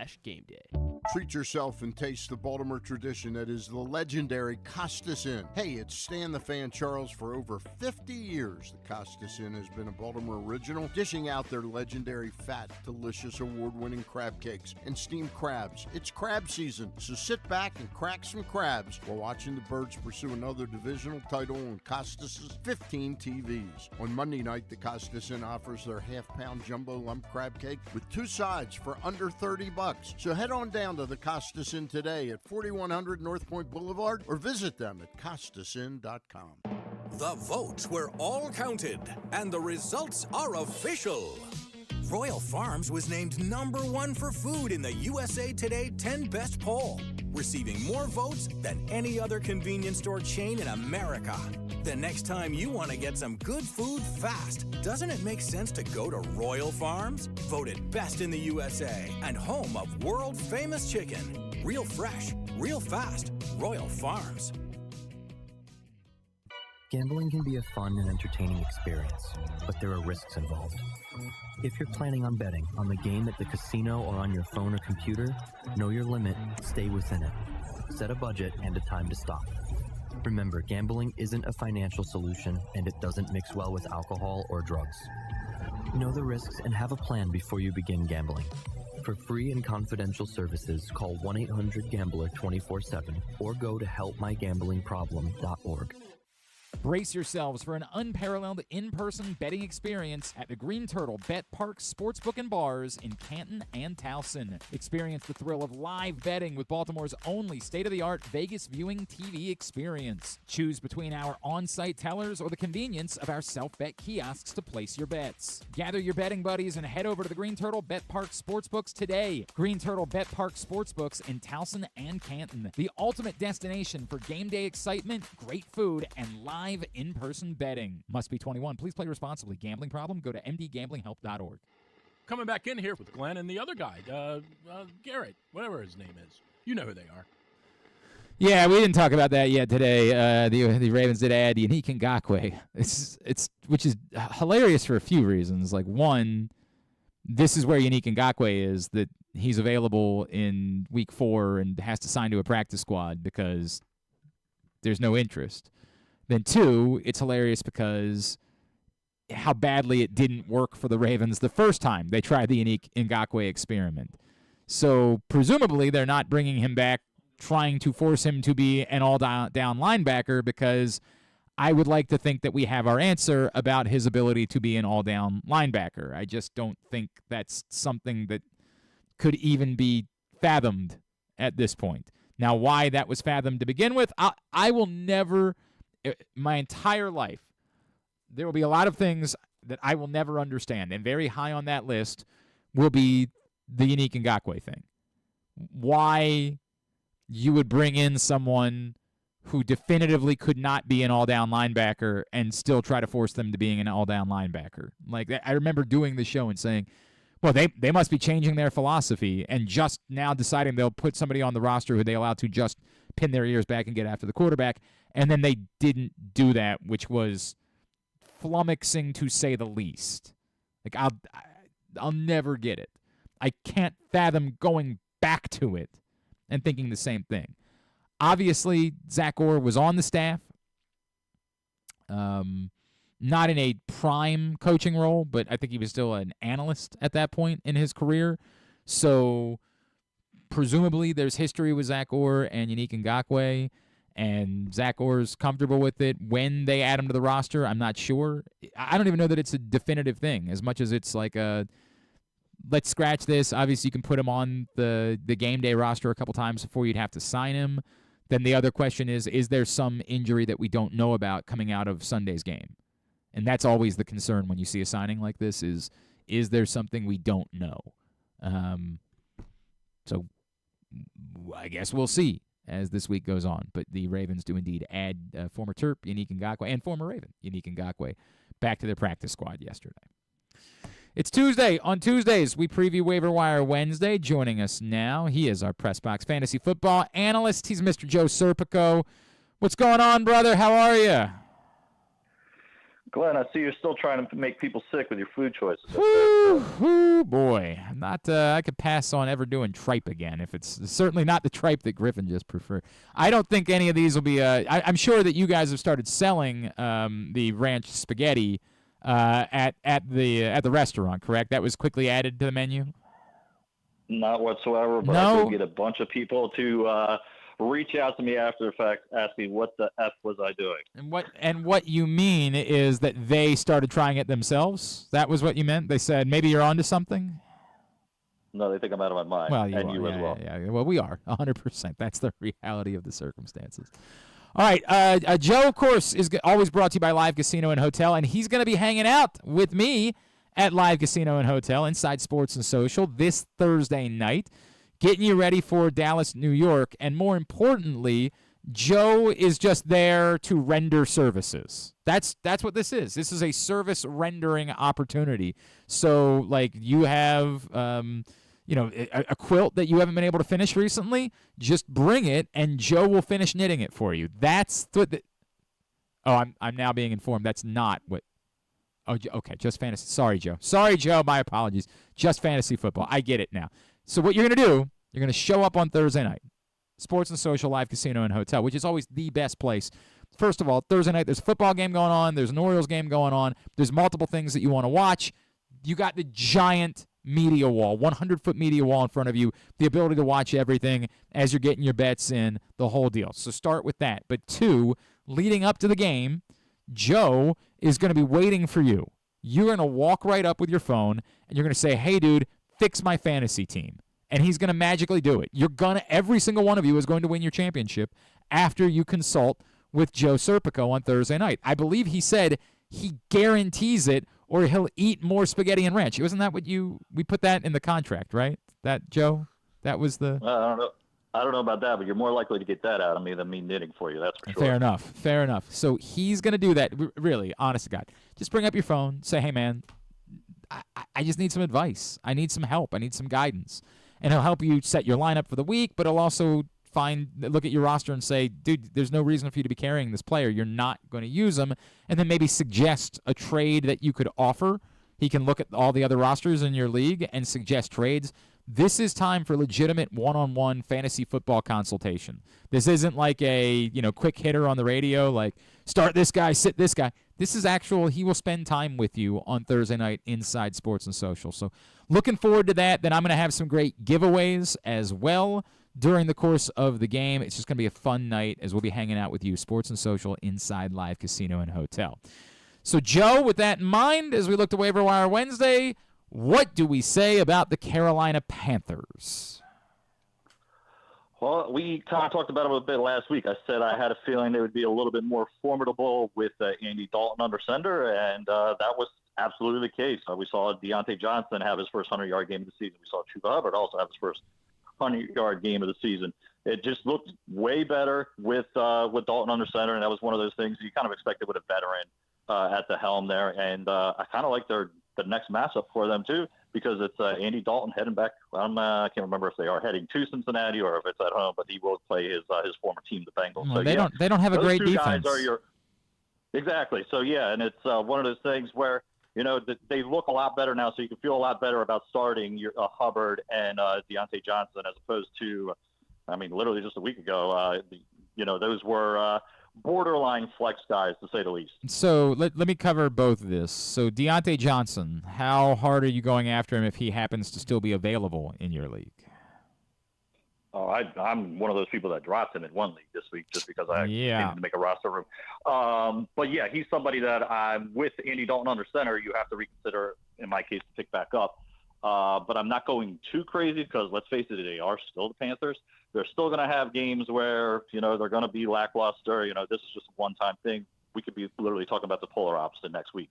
Do you want to add Johnson? Yes, for all the reasons why you liked him heading into the preseason. But at the same time, I'm not going overboard. But he is somebody you do need the roster. And the same goes for Chuba Hubbard. It looks like it's his job 100%. So until Jonathan Brooks gets back, you want Hubbard. Hubbard's more beneficial to your team than Deontay Johnson is. What about, where are we ranking Dalton at this point? Like, who might he be a better option than, Derek Carr after the sort of the bloom has come off on that? I'm starting to get a little frustrated as a Jared Goff believer. Like, where is Andy Dalton now? I still think he's outside your top 20. I'm putting him ahead of, let's say, your Will-Levis's. And I know Malik Willis has had 2 decent games, but I'm still a little bit hesitant to trust him. And it sounds like Jordan Love might be back this week anyways. So he still fits outside the top 20 for a lot of the reasons what I just said. It's still the Panthers. I'm not expecting great things out of them. I just think we're going to have games like that where they're a little bit more fantasy relevant, but then we're also going to have games where they're totally not. Now, he's somebody, let's say, in our crazy league where you need a second or third quarterback, he's a decent option. But then there's also the fear you have to have that, how long does Andy Dalton hold this job until they hand it back over to Bryce Young? If he plays like this, the answer is they're not. The question is, can he keep playing like this? And I simply do not have the answer to that part of the question. We're chatting with Joe Serpico, PressBox fantasy football analyst here on GCR. Joe, I guess at this point we got definitive proof that Carson Steele really is the guy in Kansas City. I can't imagine that he survived the waiver wire last week, but walk me through the other half of it, which is, are you already thinking about putting in claims for Clyde Edwards-Helaire if he's available for when he comes back? Or are you starting to think that maybe this really is going to be the Carson Steele show moving forward? I'm still a little bit hesitant to go all in for Carson Steele based on FAPR. Now, if you already got him, of course you got to hold on to him and see kind of how things play out. But you're right. You got to worry about Edwards-Helaire. You also got to worry about the recent signing of Kareem Hunt. They kind of like what they've seen out of him. We can't even forget the fact that Samaje Perine is still on the roster too. So you've got 4 guys that could potentially get a run at this, but at least for now, until Edwards-Helaire is back or Hunt is active, yes, Steele is the guy. We saw that this weekend when he had the 18 touches, only 9 for Perine, and Perine was more of the passing down guy. What we wanted and what we talked about last week was Steele is going to be, the early down back. He didn't find the end zone, but he's still the one that's most likely to do so, and which should be a pretty solid Chiefs offense for the rest of the year. People that are in tight end hell, because that exists. Everybody. Again. Mark Andrews is nothing. Travis Kelce is nothing. It is pure hell. I miraculously got a touchdown from Brenton Strange in the 2 leagues that I have Evan Ingram and I had to play him. Is there any help to be found anywhere? I listed Cole Kmet this week, and that was just because I like to list somebody from every position in waiver wire article, but that's just, you're really tricking a flyer with him as well. He's kind of ramped up his play as of late, but I think that has been more of a fact that Keenan Allen's been out of action, and he's kind of getting that work over the middle, and Keenan Allen was kind of like a game-time decision this week, so he's right back in the lineup, then Kmet's back to his smaller role. And, yeah, you mentioned a tight end. It is just brutal, to say the least, right now. I kind of put in there. Pitts had the best game out of all your, let's say, top 6 tight ends. Not thrown in there with Dalton Kincaid did this weekend, but it was just a rough weekend again for tight ends. It just seems like we were like a decade back where you were just like plug and play whatever tight end you could find. But you're still holding on to your top guys. It's just been rough to watch from just about everybody, to be honest. It's been awful. So you just pick up whoever's playing the Ravens that week, or is there any strategy to picking up tight ends? Like Gesicki? Not necessarily. I mean, yeah, you do. Obviously, you want to find guys that have better matchups. I lucked out in a case where Jake Ferguson was dropped, so I was able to pick him up this week more of as a necessity as somebody who owned Evan Ingram. But yeah, it's kind of been the case with the Ravens. Yeah, they're kind of struggling to cover the tight end, which you would have thought be a factor when you have guys like Ripken and Kyle Hamilton on the team. We're having fun here. Everything is a good time. I'm looking, by the way, at like one particular team that I have where Goff and Carr are my quarterbacks, and Darnold is still on the waiver wire. Am I putting in like fab money to try to pick up Sam Darnold at this point? Not over those two guys. We expect better things from those two offenses as opposed to the Panthers. It didn't really matter who was going to be the quarterback for the Panthers this year. We kind of knew they were going to be not good, to say the least. So I would much rather trust the Saints offense and definitely trust the Lions offense. I know they kind of got off to a slow start this year, but I still think that when it's all said and done, Goff is going to be a top 10 quarterback. I believe you, but I'm just getting nervous. That's all I'm saying. I'm just getting nervous at this point about whether or not that's actually going to be the case. The situations both in L.A. and San Francisco, teams that played against each other, how much you're a believer in Juwan Jennings, how much you're a believer in any of the Rams wide receivers. Juwan Jennings, I kind of mentioned last week that I think, especially with like daily fantasy purposes, I think it would be a great play. But do you really expect this to be, like a season-long thing? No, absolutely not.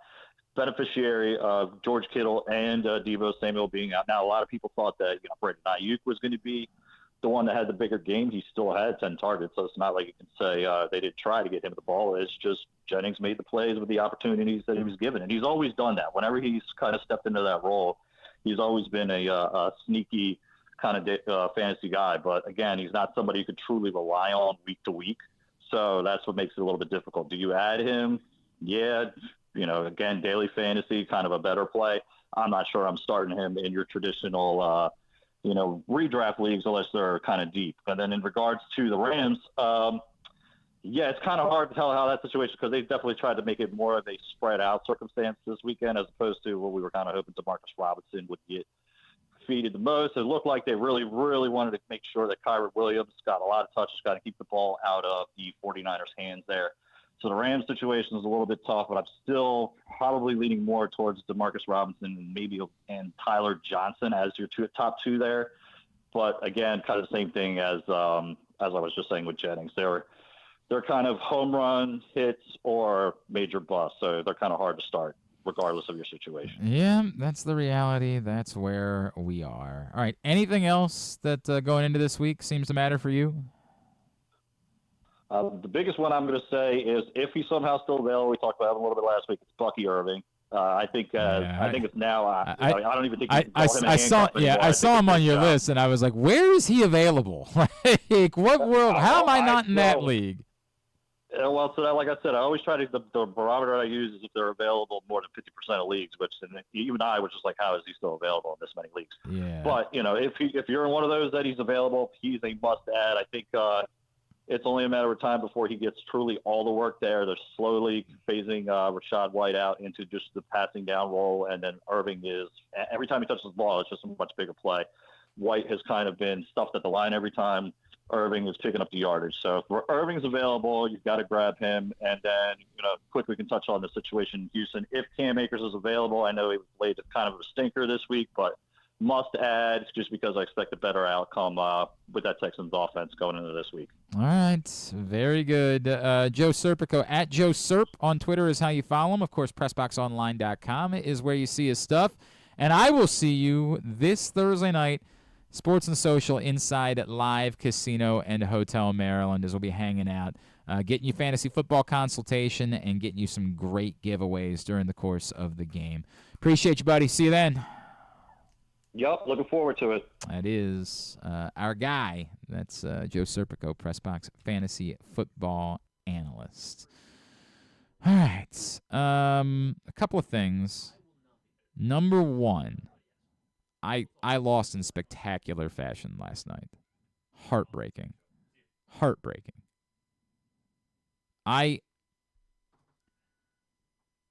had Jaden Daniels. I had Jamar Chase. Proctor had Etienne. And so all night I kept looking at like the thing, and it kept saying that I had a 1% chance. And then all of a sudden, another touchdown for Jamar Chase, and then that last touchdown to Terry McLaurin, and I'm back within 1 point. 1 point. So the Bengals get the ball back, obviously down 2 scores, having to throw on every play. And I need 1 catch of any sort. I guess that's not true. If it had lost more than 8 yards, then it wouldn't have worked. But I needed 1 catch. I guess needed it. If it had lost more than 2 yards, it wouldn't have worked. I need 1 catch for -1 yards or better from Jamar Chase on the final drive, and I win. They targeted him 0 times on that last scoring drive. And so I lost to Proctor by 0.9 points. So I mean, Chase scored. No, and F him because he posted something about the comeback, and that's how I started paying attention. And I was like, oh, my God. And then I'm watching. I'm invested, and I care. 6 for 118 and 2 touchdowns, just not enough for you? It's fine. That's not he did that dumb bit. No. They had the ball. Yeah. Needing to throw on every play. Well, because Washington let up. They left them 1-on-1, whatever the drive before that. I understand that. And then so they're like, oh, why did we do what the Ravens always do? Later in the drive, they started just putting 2 guys down on it. Like when they were getting close to the end zone, they started putting, which didn't make a difference. They gave up the touchdown anyway. But earlier in the drive, there were plenty of chances to throw the ball 1 time. Once. To Jamar Chase, and they didn't do that. So, spectacular loss. I benched it. I ended up. I lost in Ryan's league because I benched Terry McLaurin. I would have had a spectacular win, but I ended up just getting blown out of the water because I started Derek Carr over Jaden Daniels. Yeah. Ken Zales told me to do that, so never talking to him ever again, actually. And then also I had Juwan Jennings on my bench just because. I had better receivers than Juwan Jennings. Why not? Those two. So those two, Jaden Daniels and Juwan Jennings, about outscored my starting lineup because I had Mark Andrews didn't do anything, Calvin Ridley didn't do anything. It was a rough week for Team Bass. Also, I'm gassy from one piece of tripe. You know what I heard they say? What? More tripe, it actually cancels out. Oh, is that the way it works? You just keep eating tripe. Yeah. Actually, there's a piece right there if you. No, I think it'll help. I think I'm good. Did you run the idea by Jeremy of doing the hot dogs tomorrow? No, I have not yet, actually. I'll message him. I would just ask him. Okay. He's going to be dancing. Maybe that's not the best idea. 4 hot dogs. I mean... It's still 4 hot dogs. Yeah. Is Drew coming in tomorrow? So he was supposed to. I mean...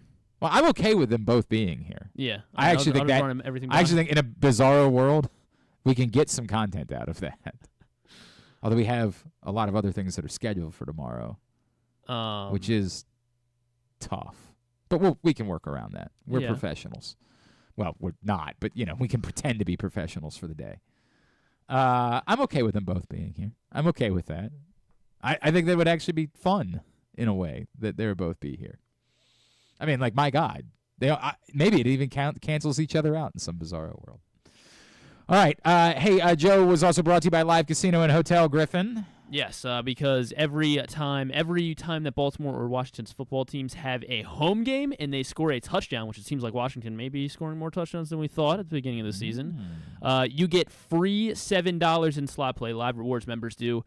You have to have your Live Rewards card inserted correctly into the slot machine, any slot machine on the floor, and be actively playing during the game in order to receive your prize. But once they score, that's Baltimore or Washington scoring during home games, you get a free $7 in slot play. This is at Ronald Mills. You must be 21. Please play responsibly. For help, visit mdgamblinghelp.org or call 1-800-GAMBLER.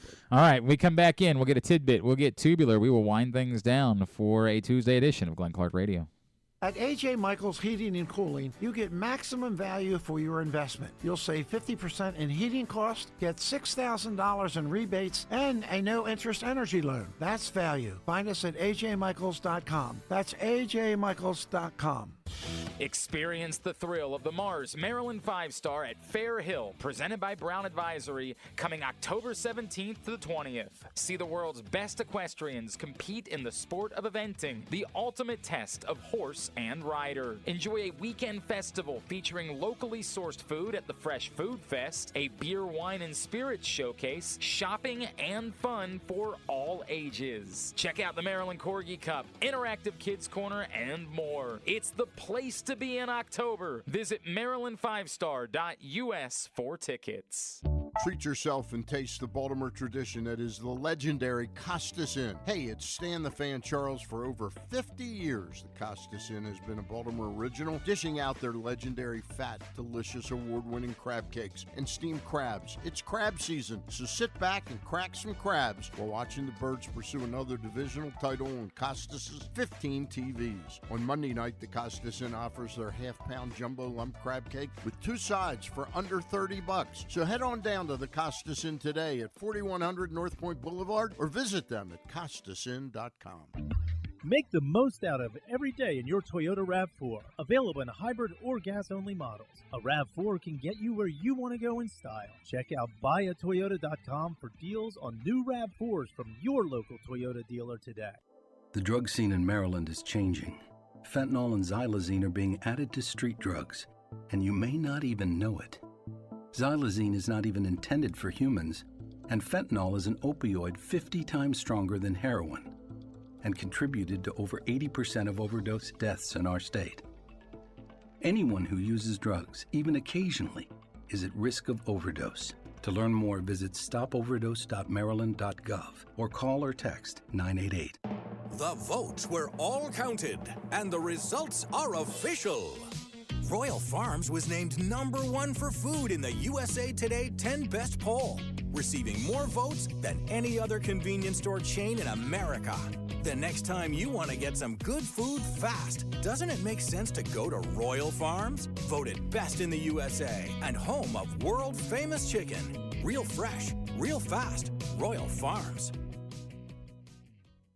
The latest edition of PressBox is available now. On the cover, Bo Smolka profiles Ravens star safety Kyle Hamilton, detailing his path from growing up the son of a basketball player to choosing football, being overlooked in the draft, and turning into a defensive unicorn as a playmaking Swiss Army knife in the NFL. Also inside, meet college football players from all of the area's D1 programs and some of the area's college soccer standouts as well. PressBox is available for free at over 500 locations throughout the region, including 60 Royal Farm stores. Or you can read the entire issue at PressBoxOnline.com, where you can also find great betting advice and the best daily coverage of the Orioles, Ravens, and Terps. One of the things that's definitely wrong with this country is that this dude still has a job somehow, some way. Glenn Clark.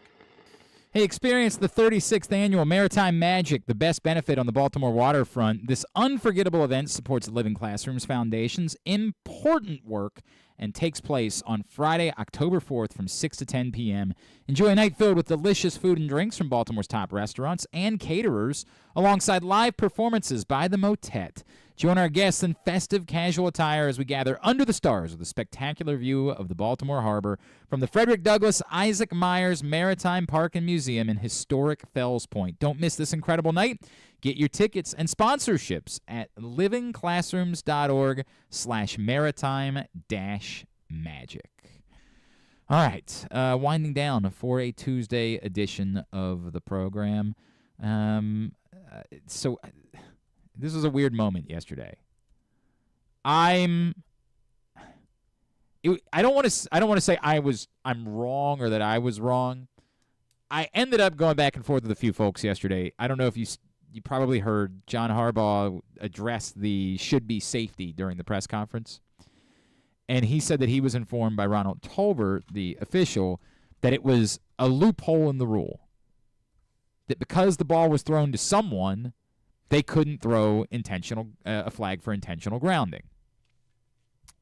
So immediately, what's the first thing that you do when you see something like that, right? Like you consult the NFL rulebook. You say, hey, does that make sense? Because I'm pretty sure that it says eligible receiver. A realistic chance of completion is defined as a pass that is thrown in the direction of and lands in the vicinity of an originally eligible receiver. So, no, that's nonsense. That's total bull S. It says it right there, an originally eligible receiver. So this doesn't work. It's crazy. So I see all of these people regurgitating what John Harbaugh said, and I was like, we kind of need to step in here and say, this is not a loophole. They screwed this up. Like, they got this wrong, and we need to say that out loud and not just continue to regurgitate what John Harbaugh said without any analysis of it. So I start going back and forth with some folks on... Sorry, I'm still tasting that stuff. It still sucks. It's awful. I'm still disappointed in Jeremy, but, like, it's awful. Awful. So I start going back and forth, and I'm like, this is crazy. Like, there's no... What are you talking about? There's no... And so then I find this post from Football Zebras, and I have to acknowledge to you, I don't know anything about Football Zebras. It's a website, footballzebras.com, that's dedicated to officiating. I don't know who started it. I don't know if it's actual officials that are involved with this website or just someone that found that if, hey, we do an officiating dedicated website, there's not a lot of that, so we could fill a spot in the market, and so let's make one. I don't know enough about it. I'm sorry. I wish I did. It would probably be better for this conversation. But they do a post yesterday, and now I'm starting to wonder if that post has disappeared. Because they do a post that says that they talked to a former official, and the former official says, without the ground, there can be no grounding. With the ball being caught, there can be no grounding.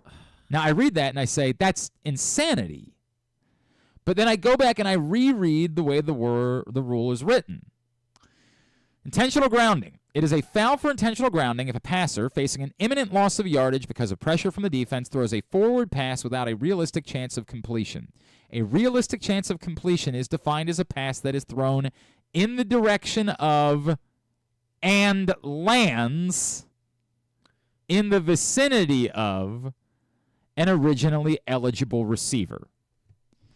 Now, let me make something abundantly clear.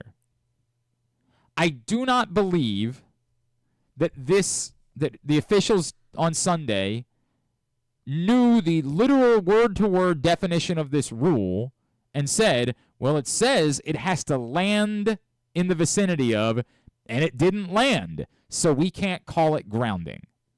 It is a nonsense interpretation of the rule. Because, as was pointed out by a few people when I got into the minutia about this on Twitter yesterday, imagine if instead the grounding was that Dak Prescott just chucked the ball as far as he could out of bounds somewhere where there was no receiver, and it was caught by someone standing on the sideline. The ball never landed, but yet we've seen that a million times, and every time the flag is thrown. Because the officials know better. They know that that word lands doesn't actually mean anything. It's nonsense. So I don't believe that they misinterpreted the rule. If you want to be charitable, you can say they misinterpreted the rule. But you're being charitable. It would require separation from legitimate thought in order for them to interpret the rule. Now that the precedent exists, Bo Smolka was making a point that the NFL should step in and send out a memo this week and just say, hey, a reminder to everybody, it doesn't count if an offensive lineman catches the ball. It says it's got to be an eligible receiver. So they got that one wrong. They screwed it up, but we don't want any of you to think that that sets a precedent that if the ball is thrown to an offensive lineman, that can negate intentional grounding. It 1,000% does not. And there is some room in between from undressing your officials and just clarifying, hey, maybe you believe because of the word lands, which again, you don't, because they don't believe that when the ball is just thrown out of bounds, nowhere near a wide receiver. or any eligible receiver. That is not something they actually believe. It is not an excuse. It is not actual gray area. It's just gray area enough that I can't say 100% unequivocally, like it's 99.9% written for them.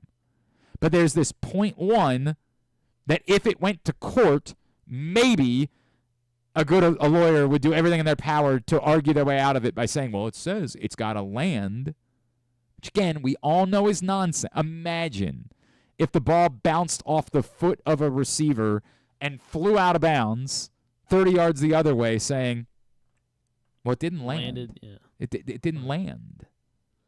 And that was the argument that was made in this post by Football Zebras, which, I'm not finding today, which makes me wonder if they now realize how nonsense that was, and so they took it down. That they said they heard from a former official who said, and verbatim it was, you can't have grounding without the ground, which, again, we know is not, that's nonsense. We're going out of our way to try to create gray area that doesn't exist within this rule. It is abundantly clear in the rule for intentional grounding that you can't throw the ball to a receiver that's not eligible and negate intentional grounding. They boofed it. Plain and simple. They didn't poorly interpret a rule. They boofed it. They screwed up. This is not a but, it's a yes and. They screwed up, and the NFL should fix it. Not fix it. The NFL should clarify this week. Award the Ravens 2 points. Also that. They should go back. They should just clarify to everyone, hey, in rereading the rule, there is some small gray area here that we're going to clean up.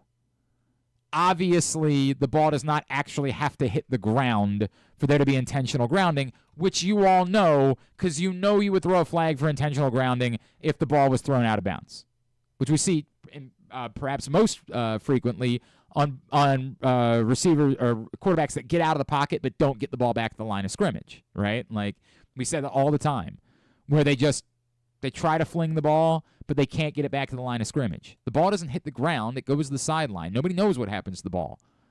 More often than not, it's caught by somebody, but the ground isn't involved. The notion that the ground has to be involved for there to be grounding is as loony gets. It is as big brain as I've ever heard. But the way the word is written, or the way that the rule is written, they should also clean it up so that it can't be hidden behind should this ever occur again. Because as was pointed out, if this was a real rule loophole, it would be something that Bill Belichick would have studied and known and would have made sure anytime he ever coached anyone, they understood, hey, if you're in trouble in the end zone, just throw the ball to an offensive lineman. Because they can't call grounding. But he knows. Everybody knows there's not actually a loophole in this rule. It does not exist. You can read it 100 times and not actually come away from it thinking like, well, it says it's got to land. So if the ball doesn't hit the ground, you can't do that. Because you know enough to know that's not exactly how it works. Also, something can land in someone's hands. Did you know that? It can land in my hands. And then you would say, well, that's not technically landing because land involves the idea of land. This isn't land either. It's rubber that they put down inside a building in Dallas. That's not actual ground. I don't know how to tell you guys that. If you try to define the word land and say that lands has to involve it being on land, well, then you can never have this happen because they play indoors in Dallas. So they're saying it's it is a penalty, right? Like what John Harbaugh said he was told by the official is that it couldn't be called because the ball was caught. So what should have been called was intentional grounding. Yes, 1,000%. Or illegal touching. My understanding. And if there's illegal touching in the end zone. My understanding is that you could have thrown flags for both. That it doesn't have to be one or the other. That both could have been flagged. It was both intentional grounding and illegal touching. It's just that you would take. So are they arguing that we don't know where the ball was going to land because the lineman caught it like 2 feet in front of Dak Prescott. I don't even think they're trying to go that far. Yeah. I think they're simply trying to say that whether it's Ronald Tolbert using that phrase specifically, or whoever this goofy former official was that talked to this website for Football Zebras, that the defining word in the language of grounding somehow has to involve the ground. Which, again, they're not that dumb. They're not that obtuse. Well, they've just never seen it before, and they're confused by it. And that was the point that was also brought up by this former official in the Football Zebras post that, again, I think has disappeared into the ether. I don't know what happened to this thing because I went looking for it today. Maybe we'll find it if we keep. I definitely had it up. Hang on a second. Football Zebras. See a YouTube video that's still up. It's like 2 minutes long. I don't know. It from Football Zebras? Yeah. Is it about? And it's about the play? Yeah. I see. Hold on. There's now I see a little. You got a post? Yeah, I got a little post about it. Yeah. Okay. Pull it up. By all reasonable interpretations of the rulebook, Dak Prescott's wild pass to avoid a sack get down in the end zone get down a little bit later, a little bit further. Safety. It's a little bit further in there that they referenced that. I couldn't find it. I'm glad you found it. Do you want to hear me? I'll just email it to you. Yeah, that's fine. Or you can keep. If there's a point later on where they get to talking to a former official about it, and that's the part that's just—it's laughable. It's utterly laughable. Like it's so absurd. I can't even begin to. What the heck? All right. Well, now hold on. What? We're now saying there that I should have an ad like that, like a pop-up ad. Now it's not letting me close it out. We're good. Everything's fine here. We're good. But now, like, there might be a movement here to get rid of it. Okay, now. It's all right, here we go. Right, it turns out the lack of intentional grounding is due to a key aspect: the ground. There is no casebook entry that reasonably replicates this play, so we confirmed with a former official who said you can't have grounding when the pass was caught. Unquote.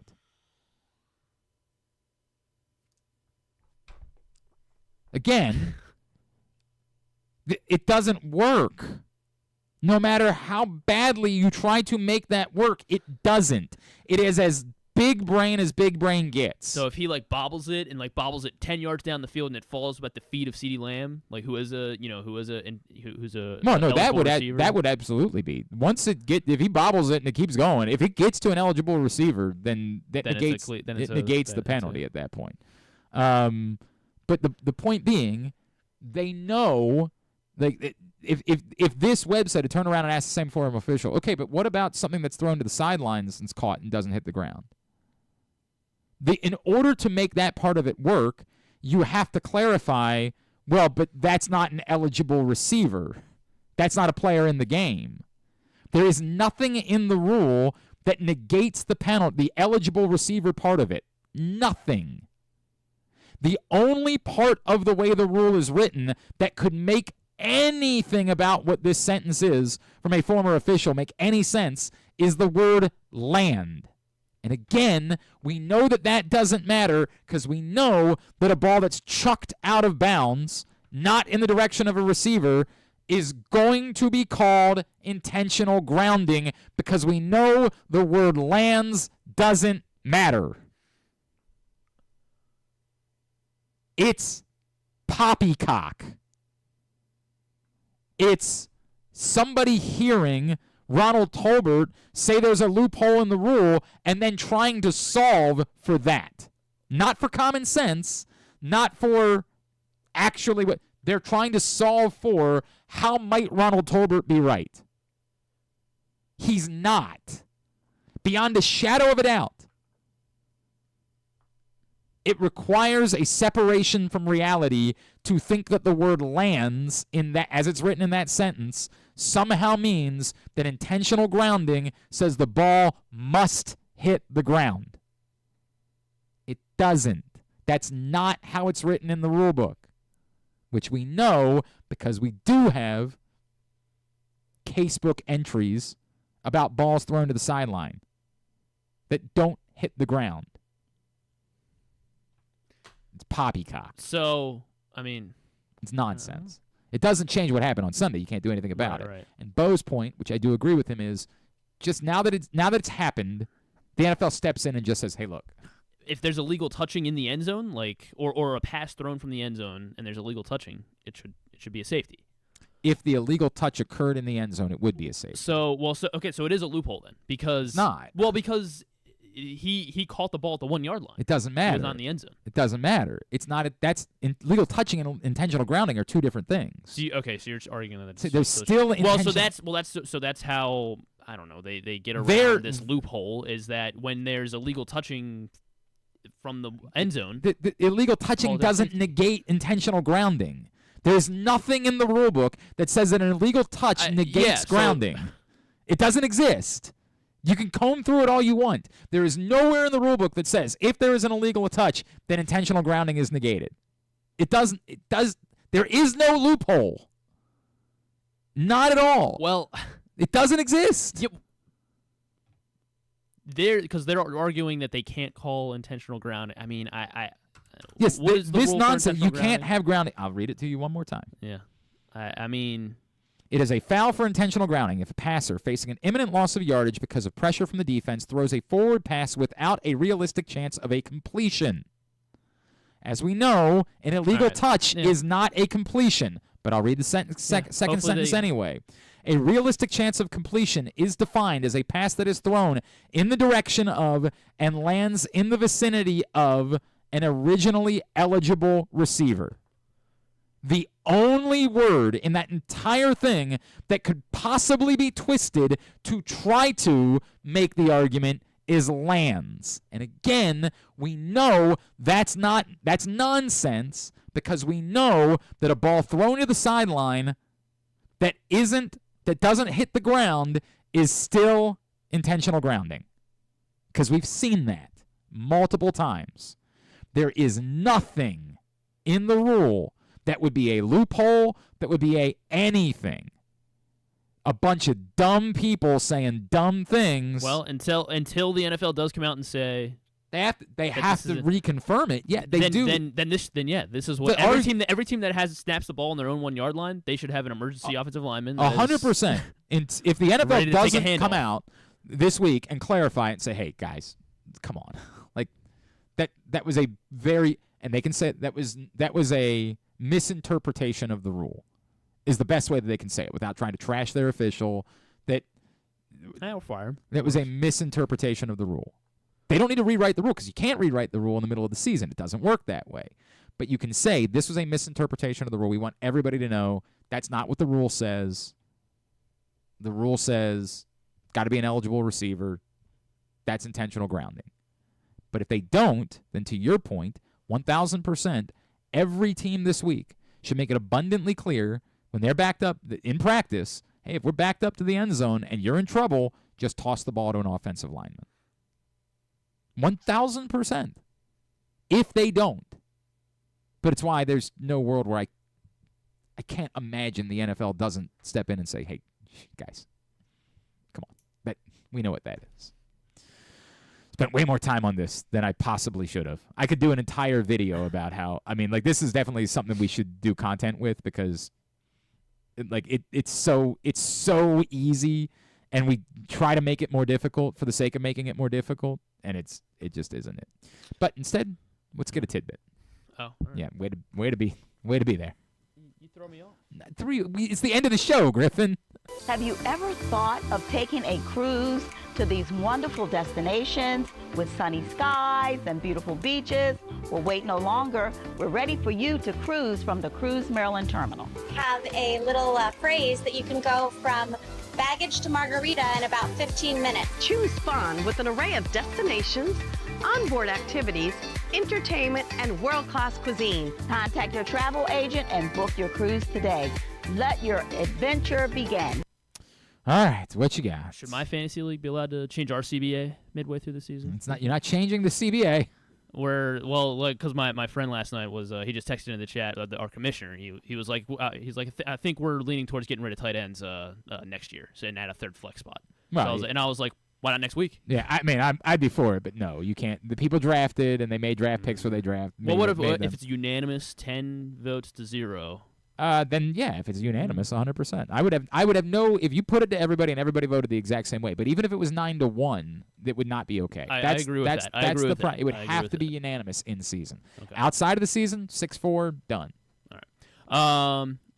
Most 10-team leagues. You actually have to have some more real players. Well, we have deep benches too. Yeah, it must be nice. Yeah. Go ahead. Where am I? All right, so a lot happened in Monday Night Football. Well, nothing really from the Bills game. No tidbits coming from the Bills game. The Jags are just dead. But Jaden Daniels. Okay, so the first one we have was the per the broadcast first game since 1940, at least 1940, with no turnovers or punts in the Bengals and Commanders game. I said last night we finally reached peak arena football. Yes. Only 4 teams since 1990 have started 0-3 and made the playoffs. 162 teams have gone 0-3. 4 have made the playoffs. The Bengals will try to join that group. No, they're not going to try to miss the playoffs. No, to make the playoffs. Oh, okay. 4 teams have made the playoffs since Got it. 1990, Thank you. starting 0-3. Yeah. I do have one. By the way, baseball one. I would if looking at I would try to get a bet in on. I don't know what the odds are of them making the playoffs, but like if it's more than. My friend was sending me a bunch of screens. There's like 2 divisions I think that are all plus odds for the division winner. It's still early. Like that makes sense. Well, I mean, depends how you bet it. All right, so Matt Chapman hit inside the park home run. Yeah. For the Giants yesterday. That was the Giants' first inside the park home run since August of 2017. When? Yeah. Joe Panic. No, not Joe Panic. Denard Span. Oh, of course. It was Denard Span. Yeah, Denard Span hit it inside the park home run. At the time, before last night, they had the 3rd longest drought in Major League Baseball.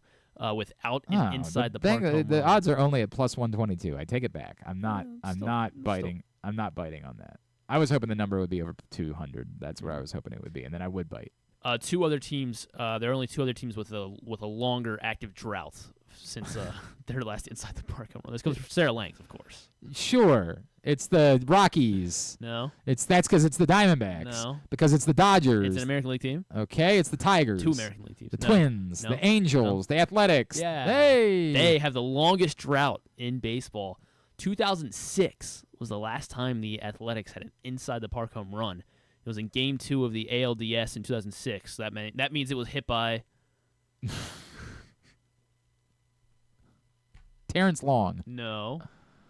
Johnny Damon. No. Wait, what year? 2006? Yeah, 2006. 2006. I have no idea. He is their current manager. Oh, what? Yeah. I had no idea. It's Vogue. No. He's the. The Indians. What am I? Or the Guardians, right? Whoa. Sorry. Dump. Calm down over there. It's Kotze, right? Yes. Yeah, Kotze. Jeez. Jeez. The White Sox also. Last time their inside the park home run was 2017. Hit by. Nicky Delmonico. Sure. Nicky Delmonico. Oh, there you go. Jane Daniels was pretty good last night. Here's one more about the no touchdowns, no punts, and no turnovers. So teams with 4 touchdowns in a game, no punts, and no turnovers in a game were 26-0 since 1970 in the Super Bowl era. Heading into last night, they are now 26-1 after the Bengals lost last night. They did not commit a turnover or punts. They also scored 4 touchdowns. They're 26-1. Teams that do those things might want to think about getting a stop at some Jaden point. Daniels, he is one of 2 first-round quarterbacks in the NFL history whose first career touchdown pass was to an offensive lineman. The other? This is a joke. It wasn't Joe Flacco. He threw it to Dan Wilcox. It happened in 2005. Rookies in 05. Yeah. So that's before Matt Ryan. 05, 2005.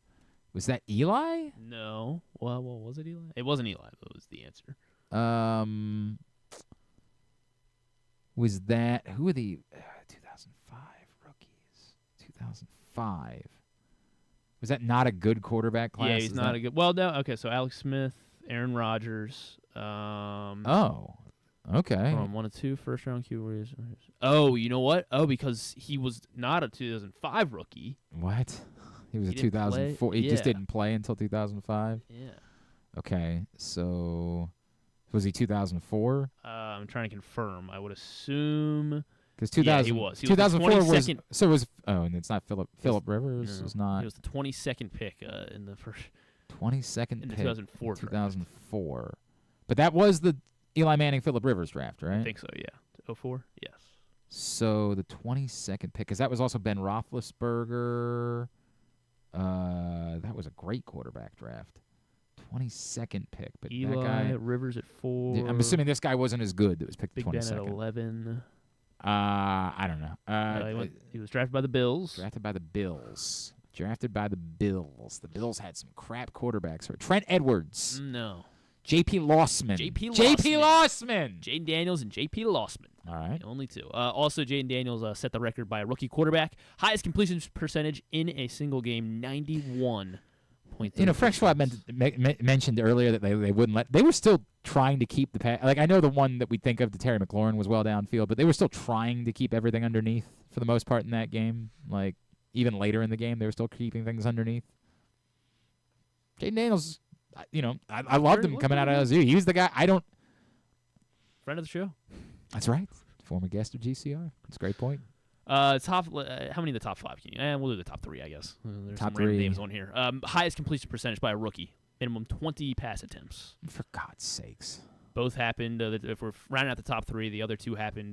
Both have happened since 2016. Both have happened since 2016. 2016 rookie, 2019 rookie. 2016 rookie and a 2019 rookie. 2016 rookie would be... Oh, God, I got to remember these by the year. 2016 is Dak? Yes, Dak Prescott. Really? Okay. Before Jay Daniels held the record, 88.9. He was 32 for 36 in a game against the Bucks. And 2019's Kyler? Not Kyler. 2019 is... Who are the other rookie quarterbacks in 2019? In 2019 specifically, he was a 6th round, I believe. 6th round draft. 6th round. Cool. Definitely something I'll remember. Was he a good player? He's a starting quarterback today. He's a starting quarterback today. I don't know. I'm not saying he's good, though. Starting quarterback today. Skylar Thompson? No. Not saying he's good, but he's a starter. Jacoby Brissett? No. Not saying he's good, but he is a starter. Well, Will Levis was not that.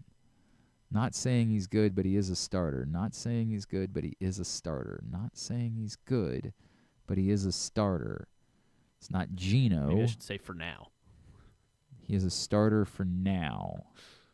He's a starter for now. Completed 88% of his passes against the Chiefs in a game on, actually, was that? Oh, that was opening day, September 8th, 2019. Day completed. 22 of 25. Did I say Gardner? You did not, and that is the correct answer. Gardner Minshew. I don't know why I thought he was drafted a little bit earlier than the 6th round. Mike Glennon is 4th on this list. 87%. Mike Glennon had a hell of an arm, by the way. Like, that was a guy that I was a huge believer in. Like, he had a Joe Flacco vibe to me because just the strength of the arm. He was 20 of 23 in November of 2013. Jake Browning rounds out the top 5. There you go. 86.5%. Legends. Yeah. Just a bunch of football legends all in one Mason group. Rudolph, Baker Mayfield. It was a hell of a trivia question. Austin Davis. Yeah, really difficult. You killed it. Sure. All right, let's wind down. Tubular. Experience the thrill of the Mars, Maryland 5-Star at Fair Hill, presented by Brown Advisory, coming October 17th to 20th. See the world's best equestrians compete in the sport of eventing, the ultimate test of horse and rider. Enjoy a weekend festival featuring local food, shopping, and fun for all. Come for the event and stay for the experience in Cecil County, home to the Chesapeake Bay waterfront, vibrant small towns, and family entertainment. Tickets on sale now at maryland5star.us. All right, here's what's coming up totally tubular-wise. The Orioles do indeed open up a series with the Yankees this evening. Dean Kramer on the mound against Clark Schmidt. 7:05, it's on both MASN and TBS. ESPN, WNBA playoffs, Atlanta Dream, New York Liberty, Game 2 at 7. Seattle Storm, Las Vegas Aces, Game 2 at 9:30. Baseball tonight, Padres-Dodgers, 10:10 on TBS following the Orioles-Yankees game. MASN 2, Royals-Nationals, 6:45. They're doing that hockey, monumental for a preseason battle between the Capitals and Bruins at 7. It's also on NHL Network because more people needed to watch that. Local and national TV broadcast. Kraken Canucks at 10 on NHL Network. USA Network for WWE NXT tonight at 8. Non-sports. Aaron Hernandez, new episode of that on FX. It was actually up last night, and I watched it. Oh, it was? Yep. Oh, that was sweet. Yep. So should I add it to Mondays, I guess? Maybe? I don't know. I don't know why It doesn't come out on FX. In until fairness, it was 10. after the football game. After the football game ended, I was like, I got a little more work to do to finish power rankings, which are up today at PressBoxOnline.com. I got a little more work to do. I'll put something on in the background, and sure enough, Hulu told me that the new episode of Aaron Hernandez was up. And was it? So the first 2 episodes came out last week. So are you sure it wasn't? Oh, is that what it was? Yeah, you sure it wasn't? I don't know. The second trailer that I episode? saw for the next episode of Aaron Hernandez was the episode that I watched last night. Okay. So I don't know. All right. I don't Well, know. either You're saying that at some point today, well, that we could will probably be find available. out. Yeah, I guess you're right. Only Murders episode that on Hulu as well. Out There, Crimes of the Paranormal series premiere on also on Hulu. Like people talking about like UFOs, seeing lizards in real life. They think it's real. I don't know. Sure. Maybe if someone's probably into that. Right on it. Evolution of the Black Quarterback docu-series on Prime Video. This I have heard a lot about. EP'd by Michael Strahan. Right. It does look pretty good. Like I think Michael Vick that has a big. It's big on part. Peacock. You said? Prime Video. Prime Video. Mahomes is in there. Donovan McNabb, Jalen Hurts, Cam, Dak. It does look pretty good. Okay. And of course, everyone's been asking for it. Ellen DeGeneres has a new comedy special on Netflix. I've been dying. I've just been waiting for her to get back in. Yeah, that's it. Will Ferrell and Harper Steele will be on Seth Meyers. Aaron Hernandez episode. Watch again season. Oh, okay. Nope, just 2 episodes that are available. Yeah, there you go. All right. So wait until 10, or I guess after 10, to watch on Hulu. It's 3 a.m. tomorrow, apparently. Oh. I thought stuff had been like... That makes no sense. Because, like, at least on, like, HBO, it's like as soon as something... Like, if something starts at 10 and then it's done at 11, it's, like, available. 3 a.m. Usually even before the episode ends, actually. 3 a.m. tomorrow is when you can watch All right. the next episode of Aaron Hernandez. It's not that good, if I'm being honest. It's not that good, but it's...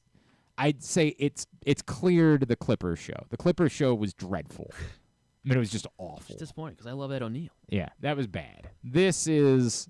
It's not overly compelling. It's not as good as, like, when they did the OJ show. But it's fine. It's fine is what it is. The Menendez show better? It's a better show. Yes, okay. It's better made. It's better. This is like it feels slightly campy, whereas that didn't feel campy at all. That just felt like really well made. So it feels like this. Some of it is kind of was put together too quick. Some of it is no, but some of it is just like the absurdity of the CGI for like the football scenes. Like yeah, it just looks. It looks really low rent. Like it just looks. You can't convince yourself. What's the best football like actual looking scenes from a movie? Forrest Gump, probably. Ah, yes, Forrest Gump, famously the best. I don't know. Best football movie. All right, we gotta go. It's after 12:30. What are we doing? Thanks today to Jeremy Conn for coming in here and paying off sort of paying off some of his debt. Sorta, some of the double whammy. Thanks also to Joe Serpico. Thanks to Ryan Ripken, and thanks to Frank Schwab. We'll get all that up in the greatest hits section of the Here we go tab at GlennClarkRadio.com. So busy day tomorrow. More Jeremy Conn paying off his bet. Maybe we ask him if he can do another day. I don't know. I don't know how we do this. Well, Drew said he's fine. He'll be in here too. All right, Drew's definitely here Irregardless. tomorrow. Great. Maybe we ask Jeremy if Thursday's a better day. All right. I don't know, just to keep, because tomorrow we do have Sherry Burris from NFL Network joining us. Rayon Lane, who had the game-sealing pick 6 for Navy against Memphis on Saturday, Gilman alum, is going to join us. Gravis Vasquez is on with us tomorrow. He has a new documentary about sort of how his pro career ended and his desire, like his desperate desire through injury to try to keep playing basketball, which is very compelling. I watched it. It's a very compelling documentary, and they're screening it this weekend at the University of Maryland, so we're going to talk to him about that. And I feel like there was something else that we were, whatever, stuff and things. We'll start trying to get things locked down here in the next couple of days. Thanks, everybody at PressBox, all of our great sponsors and partners, including the Maryland 5-Star, Live Casino and Hotel, Cruise Maryland, Ocean City, Easy Pass, Royal Farms, Green Turtle, Bet Park Sportsbooks in Towson and Canton, HelpMyGamblingProblem.org, Costas Inn, MSAA, AJ Michaels, the Baltimore Orioles, your local Toyota dealer, buyatoyota.com. Thanks to Griffin at Griffin_Bass. Follow us Twitter, Instagram, and TikTok at Glenn Clark Radio. Have a great Tuesday evening. Go Birds, I guess. Duke sucks.